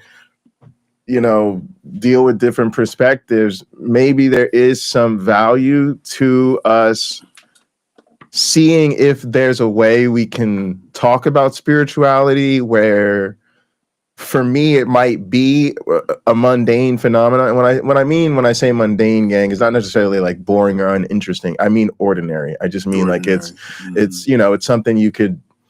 It's not outside. It's something we could explain by science or natural processes. It's just kind of the way the world is. It's like, people have stress and, when you have less stress, you feel good. Right. So that's what I mean. Like, it's just nothing outside of, natural processes. But to still say that I understand how these things are spiritual in the sense that they are important contributions to our emotional well-being or whatever, my one black friend, right? And then we can kind of meet here, maybe, and have a conversation about the benefits of atheism, right? Maybe it's not all about deconversion or deconstruction, is leaving it behind, but it could be changing it in a way that is actually beneficial. To me, you could talk about things like I don't have to deal with guilt or shame, or I'm able to relate to people on my own terms, or I construct my own value to things. So, for instance, I could say, like for me, for instance, with relationships, I've been in monogamous relationships, in non-monogamous relationships, in situationships that are not even to the status of relationships. And I think something that a lot of us enjoy is that we negotiate that with those other people, right? So I've been in a non-monogamous relationship where you didn't have to be monogamous to actually honor the relationship. That just like wasn't part of it. And it's really great because you actually learn that you can have a relationship where just sexual devotion or whatever doesn't count, doesn't cut it. And I'm gonna need more than that for this to be a meaningful relationship. And there's actually something quite beautiful to that, I think. And then you could be in a different situation with another person and be like, oh, it's just going to be me and you, and we're doing monogamy, and we've made that our value. And then there's something beautiful and special to that choice, because we have both chosen this together with each other and we're into it, right? And to say that that feels amazing, even when there's highs and there's lows, or there's stress and there's growth and there's a new baby and we got to move and maybe we got to sell the house and there's so much going on. We still get to lay down next to each other at the end of the day and honor this choice we've made together, right? So that I do think that, like, I'm with it. I'm messing with it. Y'all know me. Y'all know I'm kind of hard to get to come around on the softy, feel good, friendly type of stuff. But I could see some value to talking about spirituality beyond religion, especially in a conversation, trying to work people through these things. She's opening my eyes to some things. Well, again, mental health and well-being, key issue for American society, key issue for any society. How do I adapt my current situation to the rest of the world? I'm thinking of Tara Brach, who speaks to a lot of Buddhist audiences.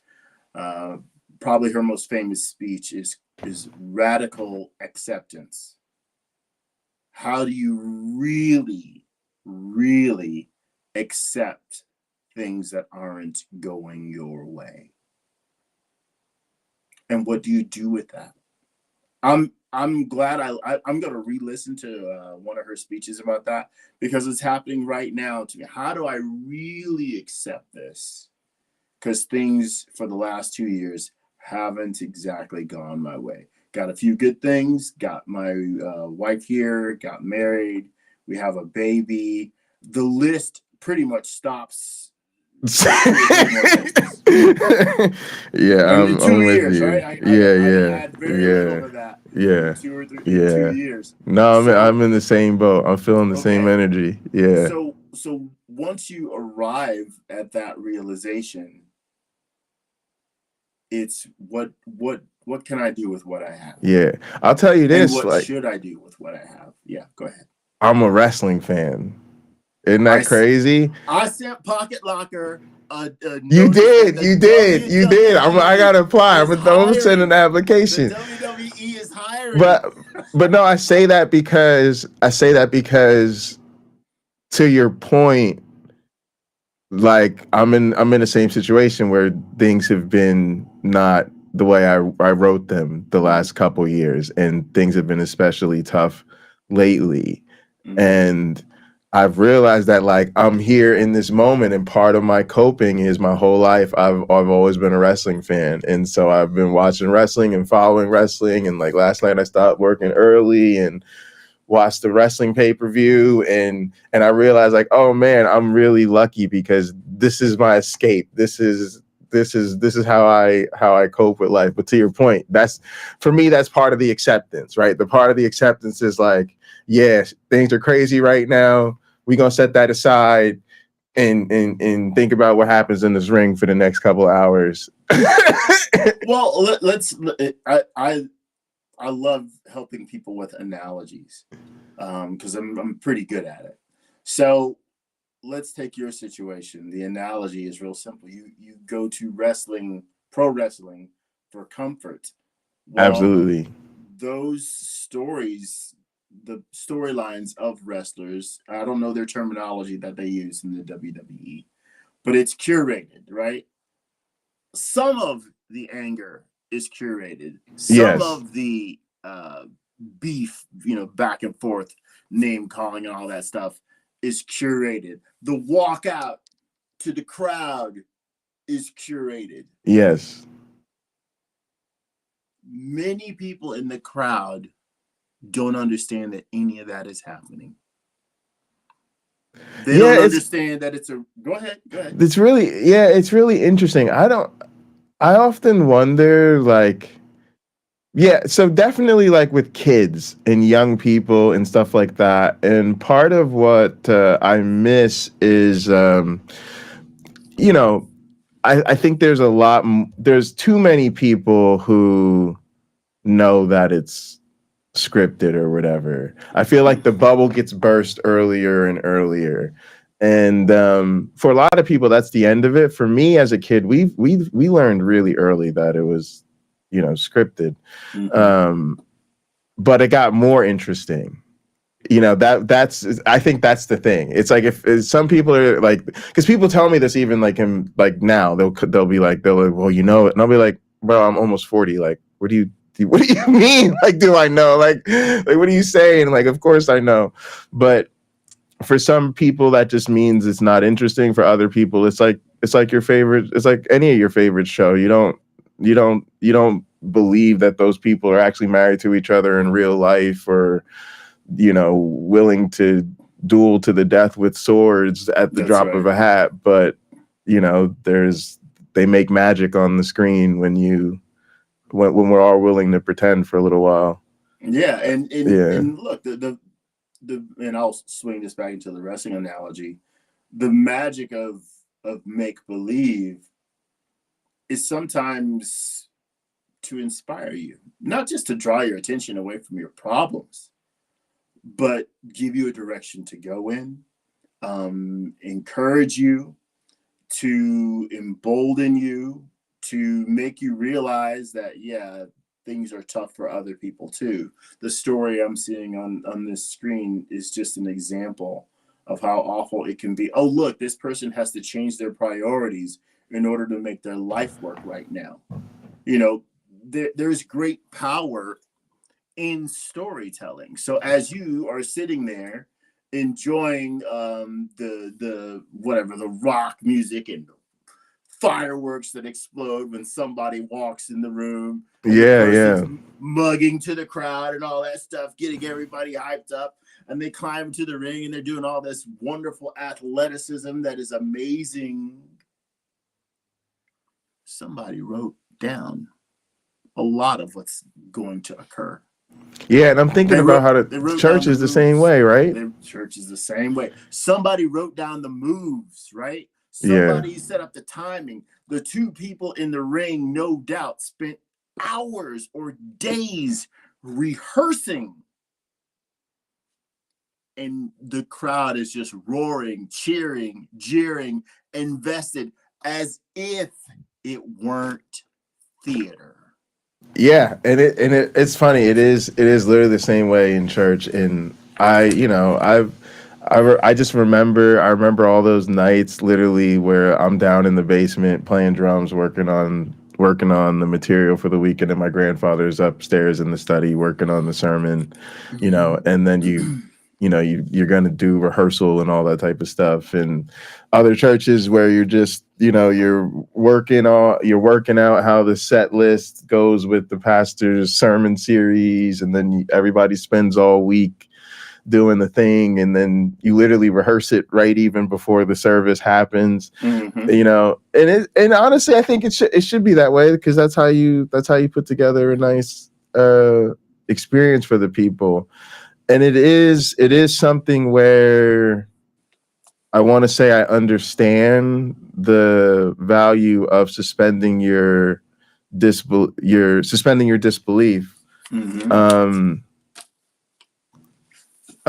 It's just there's something else going on in church. There's something else. There's literally something else going, because there's a lot of these things you can talk about. People could throw sports in this conversation and a lot of other things. It's just religious devotion is qualitatively different, I think, because of all the other things that happen around it. But certainly the aspect of getting swept up in the performance is a huge part of at least the rituals. Well, I'll add to it. We need the person we're rooting for. their power is something we choose to share when they are getting the victory that we cannot. I am unable to overcome this particular aspect of my life, but the person that I am cheering for is doing an amazing job, and they're going to win. That's right. And rooting for them, in rooting for them, I'm not seeking to destroy myself, nor is there any risk for me to destroy myself. Unlike American politics. You can. We're hearing that many Trump supporters complain. I didn't vote for this. The hell you didn't. You did. You did. You in fact did. I'll give Trump credit for being honest about we're gonna do some of this Project 2025 stuff, folks, because he didn't have his own ideas other than staying out of jail, right? And winning. Those were his two ideas. So he's using someone else's ideology. And look, people are walking all over him, right? Musk and his little boy are walking all over him. It's only a matter of time before Vance and Trump's kids are walking all over him. Yeah. And people are going to be pissed. But their champion, he really sticks it to him. Well, that's the other part I see too, is that it all feels scripted, that they knew exactly what they were voting for. And I think many of them asked themselves ahead of time, well, what about if he does X, Y, or Z? And they knew before they voted for him that they would say, well, I didn't vote for this. Yeah, well, he promised both. He promised things good and bad, right? Yes, we're not going to touch Social Security. We're going to touch Social Security. We're not going to touch healthcare. I got a plan coming in 2 weeks. You know, he literally was saying both things, so that confuses people, right? Yeah, they don't know which position to take, and they refuse to educate themselves on his track record. So let's really drag this right back into religion and her deconstructing topic. If someone isn't willing to examine what's really going on and just keep believing what they're being told in the current moment, they're going to stay right where they are. Yeah. They're going to stay right where they are. Yeah. I'll see you next week, Reverend. Good service today. And again, my friend, he used to live down here in this room, and there's a whole area down here. It's a mother-in-law suite.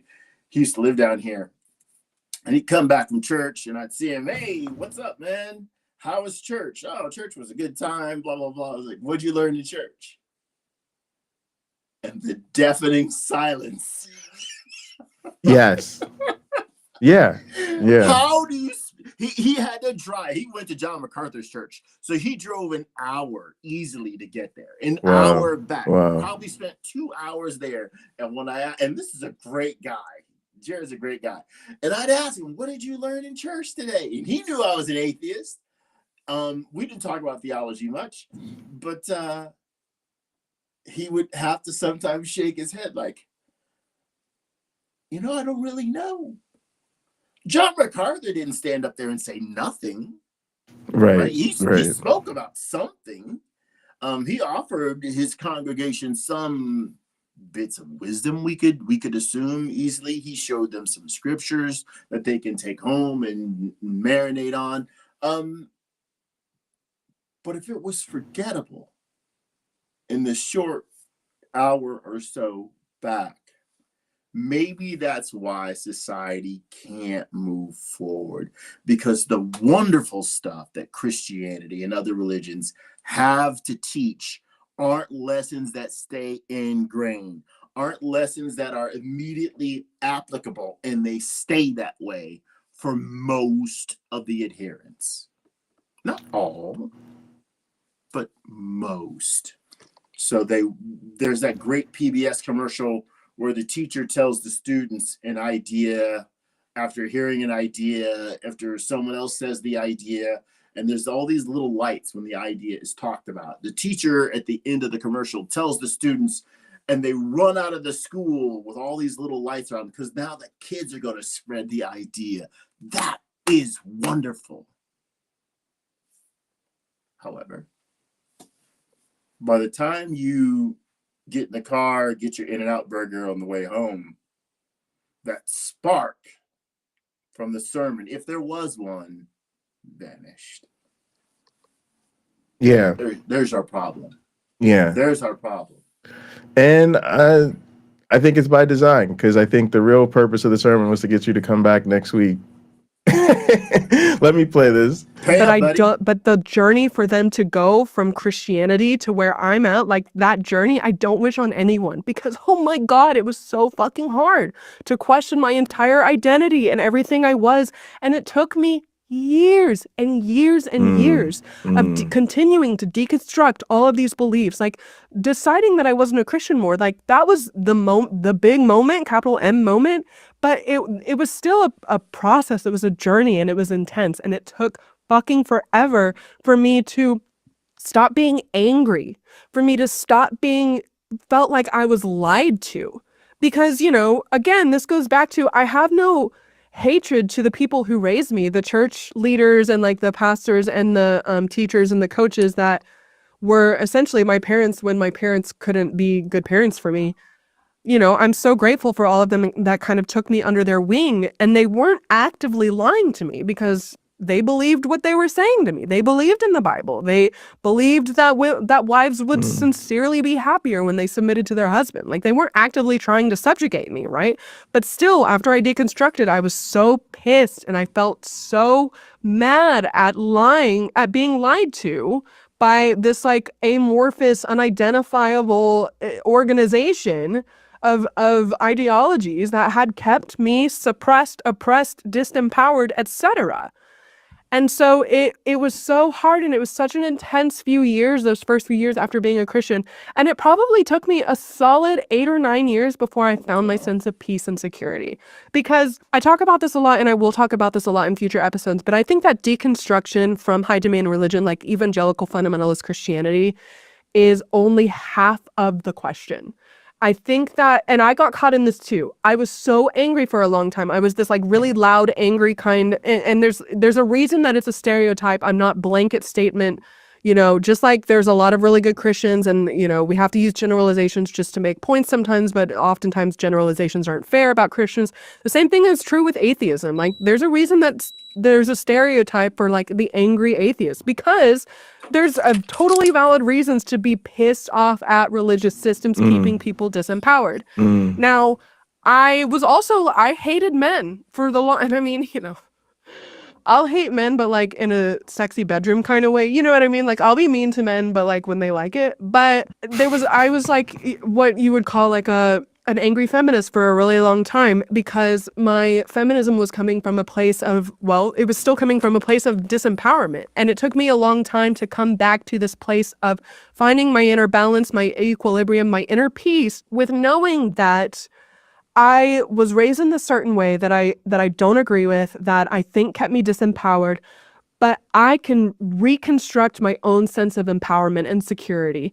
And I consider myself a very, very spiritual person. I mean like very spiritual. I walk around like I'm always questioning my reality. I am always, and I don't want to call it skeptical, because that kind of denotes there's a sense of doubt. Well, maybe it is, maybe skeptical is accurate, because I'm always, everything around me, I'm like, is that really real? Is that really there? Like, wow. And we can get into a lot of these esoteric conversations about like, maybe nothing is here. Maybe this is all just like this fluid and physical reality that is not as there as we want, and that can get metaphysical. And there's a lot of new agey spiritual stuff that I do agree with, and a lot of new agey spiritual stuff that I think is just dressed up iteration of Christian dogma that people are trying to pass off. And I'm like, I don't know about all that. But anyway, I'm a very, very, very spiritual person, but I am also an atheist. We'll talk about that in future episodes, how I can square that. But it's not that difficult for me now.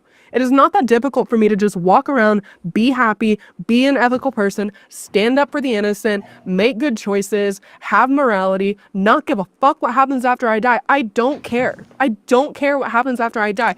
And like Christians who say like, how can you not care? We're talking about your eternity. Are you in love, Pocket Locker? I'm spoken for at the moment. I'm watching you like your brain's processing what you're hearing. Like, I know he likes everything comes out of her mouth right now. You know, that's great. Actually, she sounds a lot. I think my partner is of a similar mentality in a lot of ways, except the atheist part. But but yeah, I think I think I think it's interesting to me how people square that, because I guess in some sense I'm what they call like a metaphysical naturalist. Like, I just don't think there is anything other than the natural world that we observe. And so I'm a person who like says I don't believe in anything, like in that regard. But at some point that thing like doesn't matter so much. If you're all the way at I'm an atheist and there's no God, and I find it therefore easy to just do the right thing and be a good person, we're good. We're good. I don't even have the energy to work anything else out further. That's just your personal choices, and I'm off to find a problem to solve. Mm-hmm. Yeah. And yeah, I do also think that for a lot of people, spirituality becomes its own value, its own benefit. Like, I think that's the real part of it, is that people value spiritual practices and feelings and things like that in a way that I just don't. I actually find them like quite frustrating. Like, I don't know, like, if you've ever tried to meditate and just focused on your breathing, it's actually hard. It's hard. But I don't struggle to think about my breathing any other time. So it doesn't really autonomic, yeah. So I don't know. Like, I got enough problems that trying to be spiritual is like giving me something else where I gotta be striving. And I'm like, my life's just annoying as hell as it already is. And when I don't have to be working or obligated to be striving for some reason, I'm just trying to chill. That's my spiritualities. I'm just trying to relax, trying to chill. When I'm not busy, I'm trying to not be busy. Well, I think her spirituality, what she's driving at is, again, it's taking care of herself. It's being the best person she knows how to be, and dealing with other people's garbage that comes her way in a way that allows her not to change her lifestyle very much. At the end of the day, you got to be you, I got to be me, but I got to be me. Yeah, exactly. I think it's that simple. I think most people would kind of define spirituality that way. How do I relate to the world without destroying myself? How do I do that in a constructive way that benefits me, and then the real super spiritual people and others? Because at the end of the day, all you have is you. Yeah. I'll say this about parenting. There are times where my daughter's crying and I want to rush to her and pick her up and see what's going on, but I have to pee. So she has to wait. I might tap her on the belly. Hey, sweetheart, I'll be right back. Rarely ever enough for her, but sometimes it is. And then after I take care of business, I wash my hands, I run to her and I sweetly say, what's going on? What do you need? Oh, I'm right here. There's something where after I take care of myself, now I'm in a position to better take care of her rather than being distracted by what I need to do. I think for a lot of people, The spiritual stuff is that I need to do something for me before I can branch out, right? Before I can reach out and help someone else. Or if you kind of got you right now and you don't have it all figured out, then you can pause and help someone else. And while you're doing that, maybe someone will say just what you needed to hear, or you experience just what you needed to experience. And it sort of wraps everything up on that little dilemma that you had going on there. For sure. For sure. I like that. All right, I'm gonna go ahead and play this. Sure. Okay, guess what other text says that if you don't believe in the specific book's God, you're gonna go to hell for eternity? Guess what other book says that? The Quran. Do you know how easy it is for Christians to be like, oh, well, that's not true? Like, obviously, like, the Quran's not the infallible word of God. How easy that is for you to say, that's how easy it is for me to look at the Bible and be like, yeah, well, I don't believe that. I just snapped my bra straps, sorry. Look, my point is, it took me a long time to go from deconstructing my entire identity to reconstructing into this secular atheist spirituality that I have so much peace and happiness in. I see it happening in other people around me. Like, we are rising up. We are deciding to be the empowered versions of ourselves that are still spiritually conscious, ethically minded. We're active participants in this society. And I'm telling you, Christians, if you're listening to this and you've been wondering, and maybe you're a woman in the church and you've been wondering, like, man, I really don't like how the Bible talks about women. And I can't keep trying to justify why it makes sense for me to be here, or why it makes sense, there's a million justifications you can give. Guess what? You can absolutely 100% live the rest of your life believing in the Christian dogma that keeps women subjugated. 100%. You can totally do that. You can always find justifications and biological reasons like why men should be the leader. Go ahead. If that really brings you peace, honestly, I genuinely want you to feel peace and fulfillment more than anything. I'm speaking directly to Christians now. I genuinely want you to feel peace and fulfillment more than anything. First of all, as long as it doesn't interfere with anyone else's peace and fulfillment. That's a tricky one. It's a tricky one. Yeah, it's a tricky one because you just can't do it. You really honestly just can't do it. Like, the thing that me and her would be talking about, because I do think she's on the level, right, is it's like we as a society have had them in charge as the lead dog for so long that we don't realize that we've allowed them to set the terms of engagement. And of course, they've set the terms of engagement such that they don't have to lose.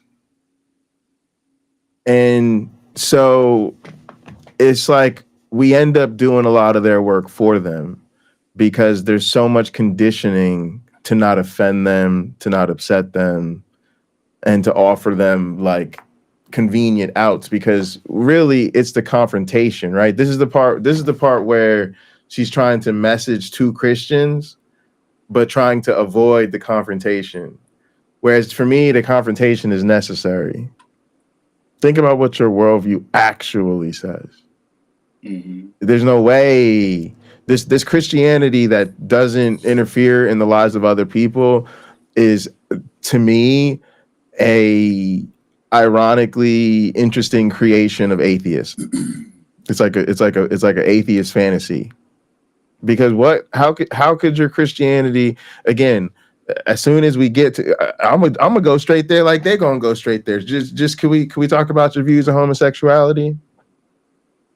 Because I got news for you. Even the ones that say, "Oh, I'm cool with it. I think it's fine." As soon as I go to, "Do you think it's a sin?"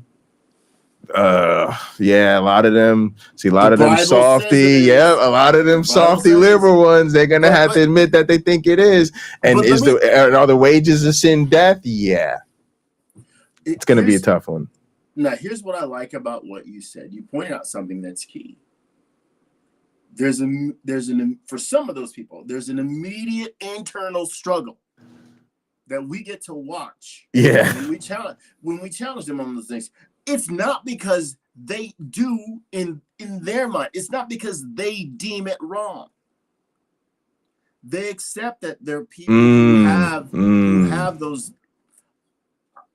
I don't know. I don't want to simply say lifestyles. I don't want to simply say, because there are people who are simply born that way, wired that way, and they don't want to vilify those people. Right. But the book, their reference book, does, and the God of that reference book is said to be infallible. And if you don't read it, he might say that way. But if you read it, you realize, holy crap, this God needs some therapy over here. So they have a heart, and I love that. My friend Amanda did that to me because she's Jewish, and when she's like, "Do you think I'm going to hell?" and I had an instantaneous problem because she's simply one of the loveliest people this planet has ever had. Right. And it would be a shame if God says, "Well, I'm going to send her to hell." Be like, why would you do that? Right. Why would you do that? I want you to go show me everybody in heaven that's a better example than her of what kind of person you should be in life. Show me. And I'm sure the line might have been long, but only because of the passage of time, not because you had a lot of examples like that right now. Yeah. And again, like if they're gonna be sincere, they're gonna be real. Anybody that's had sex outside of marriage is screwed, and apparently that includes literally just touching yourself. You know, if you happen to piece up out of this planet as an atheist or believer of a different religion, you know, should that baby die before it converts to the way, the truth, and the life? It's just at some point I do think it's worthwhile to just tell people what we really think of their faith system, to the extent of it just being like, yeah, I mean, cool. If believing in Jesus gives you peace, you know, and you don't think it affects the way you treat other people, I just don't personally see how that could be true. You know, maybe for somebody like me. Robin, thank you so much for the super chat. $2. Hello, Jay, and my one black friend. Hey, Robin, thank you for them $2. Every dollar goes a long way in this economy, so I appreciate it. Love you so much, and thank you for watching the show and being a great mod. And yeah, I guess it's the baby. I guess the baby is the money maker. But I genuinely want you to feel that. So if you don't want to ever question your beliefs, like, okay, you know what? Honestly, okay, then maybe my content isn't for you. But if there are any of you Christians, if there are any evangelical fundamentalist Christians who have been questioning, they have been skeptical, you have been starting to wonder if maybe the beliefs that you were raised to believe in are keeping you disempowered and teaching you things and then reinforcing these beliefs, these limiting beliefs in your mind that you need someone else to save you, that you need a male God to save you, that you need a father to worship so that you can be aligned with righteousness. If you are questioning that, if you are skeptical about that, I'm here to tell you it is possible. It is so possible for you to live so fulfilled. It's possible for you to have that peace and fulfillment and stability and security and that feeling of safety outside of the Christian dogma. I promise you, you can feel like a very spiritual person. You can have all of these feelings, and don't even fucking come at me and say, well, it's not about feeling, it's about the truth. Bullshit. Wow. It's about the feeling. It's about how you feel when you talk to Jesus. Wow. Guess See that, what? gang? Ask yourself how many atheist content creators have been out here in these streets having debates and quote unquote conversations for years, and have never gotten to a point where a believer says it's about the truth and they say bullshit. It's about the feeling. Like, oh, I cannot tell you. Like, honestly, that's one of the worst things that's so annoying with dealing with people is the gaslighting with truth.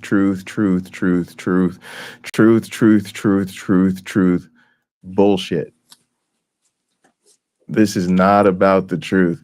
That's just, I just think that that's very interesting, because that is my one black friend. This is where I'm at with all of this. Is I think it's actually time to stop letting these people pretend that this has anything to do with the truth. Because there comes a point in time, I asked this question about vaccine requirements. So somebody came and gave a seminar at my school, and basically they said, you know, after, like with COVID, when people wanted to come back to campus, everybody had to be vaccinated. So you have like a 96% vaccination rate, because you got to have like a legit medical or whatever reason not to. Now we don't have the requirement, and vaccination rates are lower than they were pre-COVID. At some point, this is irresponsible. And I put the irresponsibility on the policymakers and the medical people. Well, it's all Joe Biden's fault. Yeah, I'm sure. Because it will be by the time everybody's done with the next pandemic, right? Yeah, we say letting the blind lead the blind. This is letting the blind lead the sighted. And you could say, well, they believe it's dangerous, or they don't want to take it, or whatever excuses they make, but you know better. So at what point was it your responsibility as the one who knew better to really affect the policy that would keep us all safe? And in reality, the truth is, you won't do it because you're worried of how it would affect your bottom line. You're worried about threats to not enroll. You're worried about not having tuition dollars, right? Like, and that's what it feels like a lot of times in the atheist Christian space, where it's like you're just watching atheists bend over backwards to give these people platforms and make excuses for them and all this stuff. And it's like, look, at some point we know they're full of shit. And if they don't know, it either means they're sincerely not interested enough to look into these things. Like if you're talking to somebody who's been an apologist for years, they literally have they're telling you they've had these conversations day in, day out. They literally started a fucking YouTube channel just to have these conversations. So you have actual proof. You can literally go to their channels and watch them have conversations where people challenge them. And instead of going and looking into it and being like, oh, that person was right, I'm going to stop saying that, you'll see a video they come out with the next week saying the goddamn same thing. The same thing. So either they're totally not interested in looking at and evaluating their claims, or they are completely incapable of doing so effectively. Right? This is why when you talked about the willingness to be wrong, the willingness to evaluate your beliefs. Gang, that's the whole battle. Yeah. It's not half the fight anymore. It's the whole battle. I'll tell you what I mean. There was a time, if you went back to Bible times, so whatever that means for you, getting people to be willing to challenge their beliefs probably wasn't that hard to do, to be honest with you, but also wasn't really the whole thing. Because even if you got people to challenge their beliefs, we didn't have a better alternative. We didn't understand where diseases came from. So you could get somebody to challenge the idea that they came from spirits, and somebody else might have the idea that they came from bad air, but until we actually figured out a way to evaluate which one was correct, which, by the way, the bad air people were actually on to something. You had to figure that out. If you wanted to ask where do humans come from, that was a question people couldn't answer. How are planets formed? I don't know. Nobody fucking knows. So, but gang, we're not at a place in that anymore. We're at a place where that information is readily available and simple to find. And the same thing applies to arguments. If you really want to see, is the argument for morality a good argument for Christianity, Google it and you'll figure out the answer is no in literally about 5 minutes worth of reading. Yeah. So the problem is these people are not willing to sincerely entertain the possibility that they may be wrong, or they're thoroughly incapable of assessing how to know if they are in fact. And at some point, we're wasting our time rehashing the arguments and the evidence over and over and over again, because that's not the actual barrier. The actual barrier is they're just not willing to go there. And that's what takes me back to the tribalism of it all. All right, she should be wrapping The up. feelings I used to get when I talked to Jesus, and I felt like I would pray to Jesus and I would quote a scripture and I would say 2 Timothy 1:7, for God has not given me a spirit of fear, but a power of love and a sound mind. That was my favorite Bible verse, and I would say over and over again when I was afraid. And I would quote that scripture and I would pray to Jesus. Oh, hang on. We got a $5 super chat. Shiba Dog saying, hey, you. I think this is a emoji greeting joyfully. Native Atheist, thank you so much. Always a tremendous supporter and active in the chat. Love seeing you here. And thank you for the $5. That's awesome. That's awesome. Really appreciate you guys. For safety and security and for God's favor, and I would feel better. Do you know what I mean? You would receive that answer in your body, in your mind, and you would in your heart, and you would be so certain. I would be so certain that Jesus answered my prayer through the Holy Spirit. It doesn't matter how you fucking justify it, whatever you want to call it. That feeling, that sense of security, you can get that without the Bible verse. You can get that without specifically praying to Jesus. Okay? So don't tell me it's not about the feeling. Don't, because that's bullshit. It is. And I'm here to tell you it is possible to reconstruct a sense of spiritual identity without religious dogma attached to it that is keeping you disempowered. Okay? And if you're not ready to hear that, then okay. But if you are, I am here for you. I am here for you. And I'm here for who I'm here for really is the version of me who didn't have anyone. I'm here for the version of me, the eldest daughter, the first one to question the faith in their local community, because I know how alone you're feeling, how scary it is to look around and question everything around you. And I am here for you.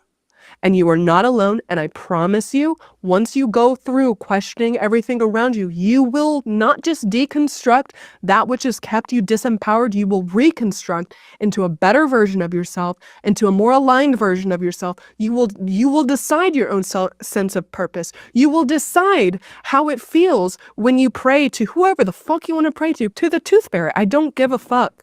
I promise you, there is light, there's hope, there's joy, there's community, there's everything you want on this side of deconstruction, as long as you, I'm going to say it, as long as you take that leap of faith. I had so much more to talk to you guys about on this episode, but like I said, I was going to keep it stream of consciousness. This is maybe like 1/5 of what I wanted to talk about, but I'm going to leave it here for now, and we will pick up again next week. Thank you so much for tuning in. If you're here, Wow, that was great. A lot to think about. So it sounds like she's actually deconstructed a long time ago. And she was looking back on it and reflecting about why it was important and difficult. And I tend to agree with most of what she said and I tend to just agree overall that it is important. I don't know. Sometimes I feel very defeated. I feel like religious indoctrination is so thoroughly steeped in our culture and so thoroughly intertwined with power structures all over the world. It often feels like there's no point to fighting against the influence of it. But I do believe, like so many other things, that there can be a windfall where there's a lot of momentum and the world just starts to think about things very differently. And I think that these things happen a lot quicker than most of us believe. And so I think it's just religion's time. It's time to be put under the microscope and found to be inadequate, and then sent to the chopping block in favor of more useful tools for constructing our lives. Mm-hmm. But not everybody's there yet, and so it was like encouraging for me to hear that other people still think that it's important. And certainly I think, given, like she said, the loss of community and identity and just the way you've instructed your entire sense of reality, it is the most difficult thing people ever do. I always say I'm more proud of myself for deconstructing the religion I grew up with than I am for getting a PhD, because I think it's actually a rarer, more difficult accomplishment. But yeah, it's really tough, but I think it's also worthwhile, and I think we should keep encouraging people to do it. Definitely. It may be one of the best things you ever did to help yourself or your family. Just Wow. processing it. Hey, there's some morals here. I don't align with, or maybe they're not very moral. When you consider the Old Testament, how God wanted people to burn their babies and stuff like that. The argument that people will submit, well, do you believe in objective morality? Have them answer first, because they'll say, well, the God of the Bible is the reason they believe in objective morality. And then ask them, is genocide wrong? And then you can show them in the Bible where God asked the Israelites to commit genocide. Right. Is their point still valid? I think the reason why it is so strong is because it is yet to truly be tested in the face of logic. Not, hey, I was going through a really tough time and I got a check in the mail from the IRS saying there had been a change in the laws and I was getting an additional refund based on that. Right. Those things do happen. It happened to me earlier this year, and it came when I really needed it. However, it wasn't God, was it? It was an oversight. It wasn't God. But people will credit that the divine is looking out for them so much that he'll make a clerical error, or he will allow for a clerical error just so that person can get money in the future, rather than making their life easier or getting them a higher salary so that they didn't need emergency funding. That is always the thing, and it's even down to the level where I now even see it as absurd when people pray for the hurricane. What? Hurricane? You're praying that God stops that hurricane. Yeah, that is faith. But God caused the hurricane, according to you. Exactly. And I saw this even with the California wildfires. And yes, Christians, it sounds disgusting, but literally, as soon as the news broke, it was, this is a response to all of the sin in Hollywood and all of the crazy things that go on in California. And it was literally, they were almost salivating to give God credit as this is part of his righteous judgment. And then it was turned around, and then it was thoughts and prayers for the victims, thoughts and prayers. Oh my goodness. Oh, we pray for the victims. And I'm just like, nah, I'm good on that. Thoughts, prayers, and FEMA money. I am good on that. Like, it's just so insane to be trapped in that loop, I guess, where you have to give your God credit for natural disasters and then pray that he intervenes to stop the same said natural disasters. Yeah, if he's the one causing the problems, I can give you a shortcut. Yeah. To having to deal with the problems in the Yeah. future. But you know Hey, what? buddy, I I think that's what a lot of us are doing with them. I hate to say this, but our insistence on including these people in our machinations of society is like inviting an arsonist, a burglar, and a pipe stealer into our house to discuss the security plan. It, like the like is not going to end well for us because they're ultimately not interested in the sovereignty and security of our home to begin with. Mm-hmm. And again, I think it's time we tell people who confess that they've signed a death pact with Jesus that literally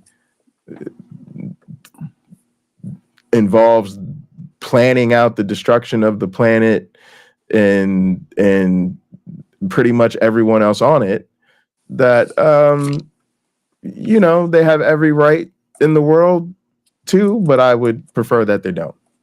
Right. Because honestly, again, I'll leave you with two things. So the first from earlier was, imagine what the world would be like if they really did try to live like the meek and mild Jesus from the Bible. If they really were about overchanging the money tables and removing elites from power. Imagine if what the minimum wage would be like if all the Christians demanded a higher minimum wage, if all of them demanded free healthcare, free college, demanded an end to the crisis with unhoused people. I mean, think of what a wonderful world this could be, y'all, if they actually were in favor of the policies that would make it so. So literally, they this is where the class consciousness comes for me. I'm very clear that these people could, I need you to understand that, y'all, could deliver for us the type of world we want to live in. There is enough money that we really don't need to have homelessness in this country. There really is enough school that everybody can go to school, and literally there could be some private options, but we can definitely live in a country where we afford to make sure everybody has free education options. Yeah. We definitely live in a country that can afford universal health care. And there are, you should hear about what some of these other countries do. There are other countries where if there's a specialist in a different part of the world, they will send you, fly you, pay for your housing and accommodations, and even pay for a loved one to escort you and stay with you the entire time and compensate them for their loss of wages and income. Gang, their plan sucks. There are better visions of what the world could be like.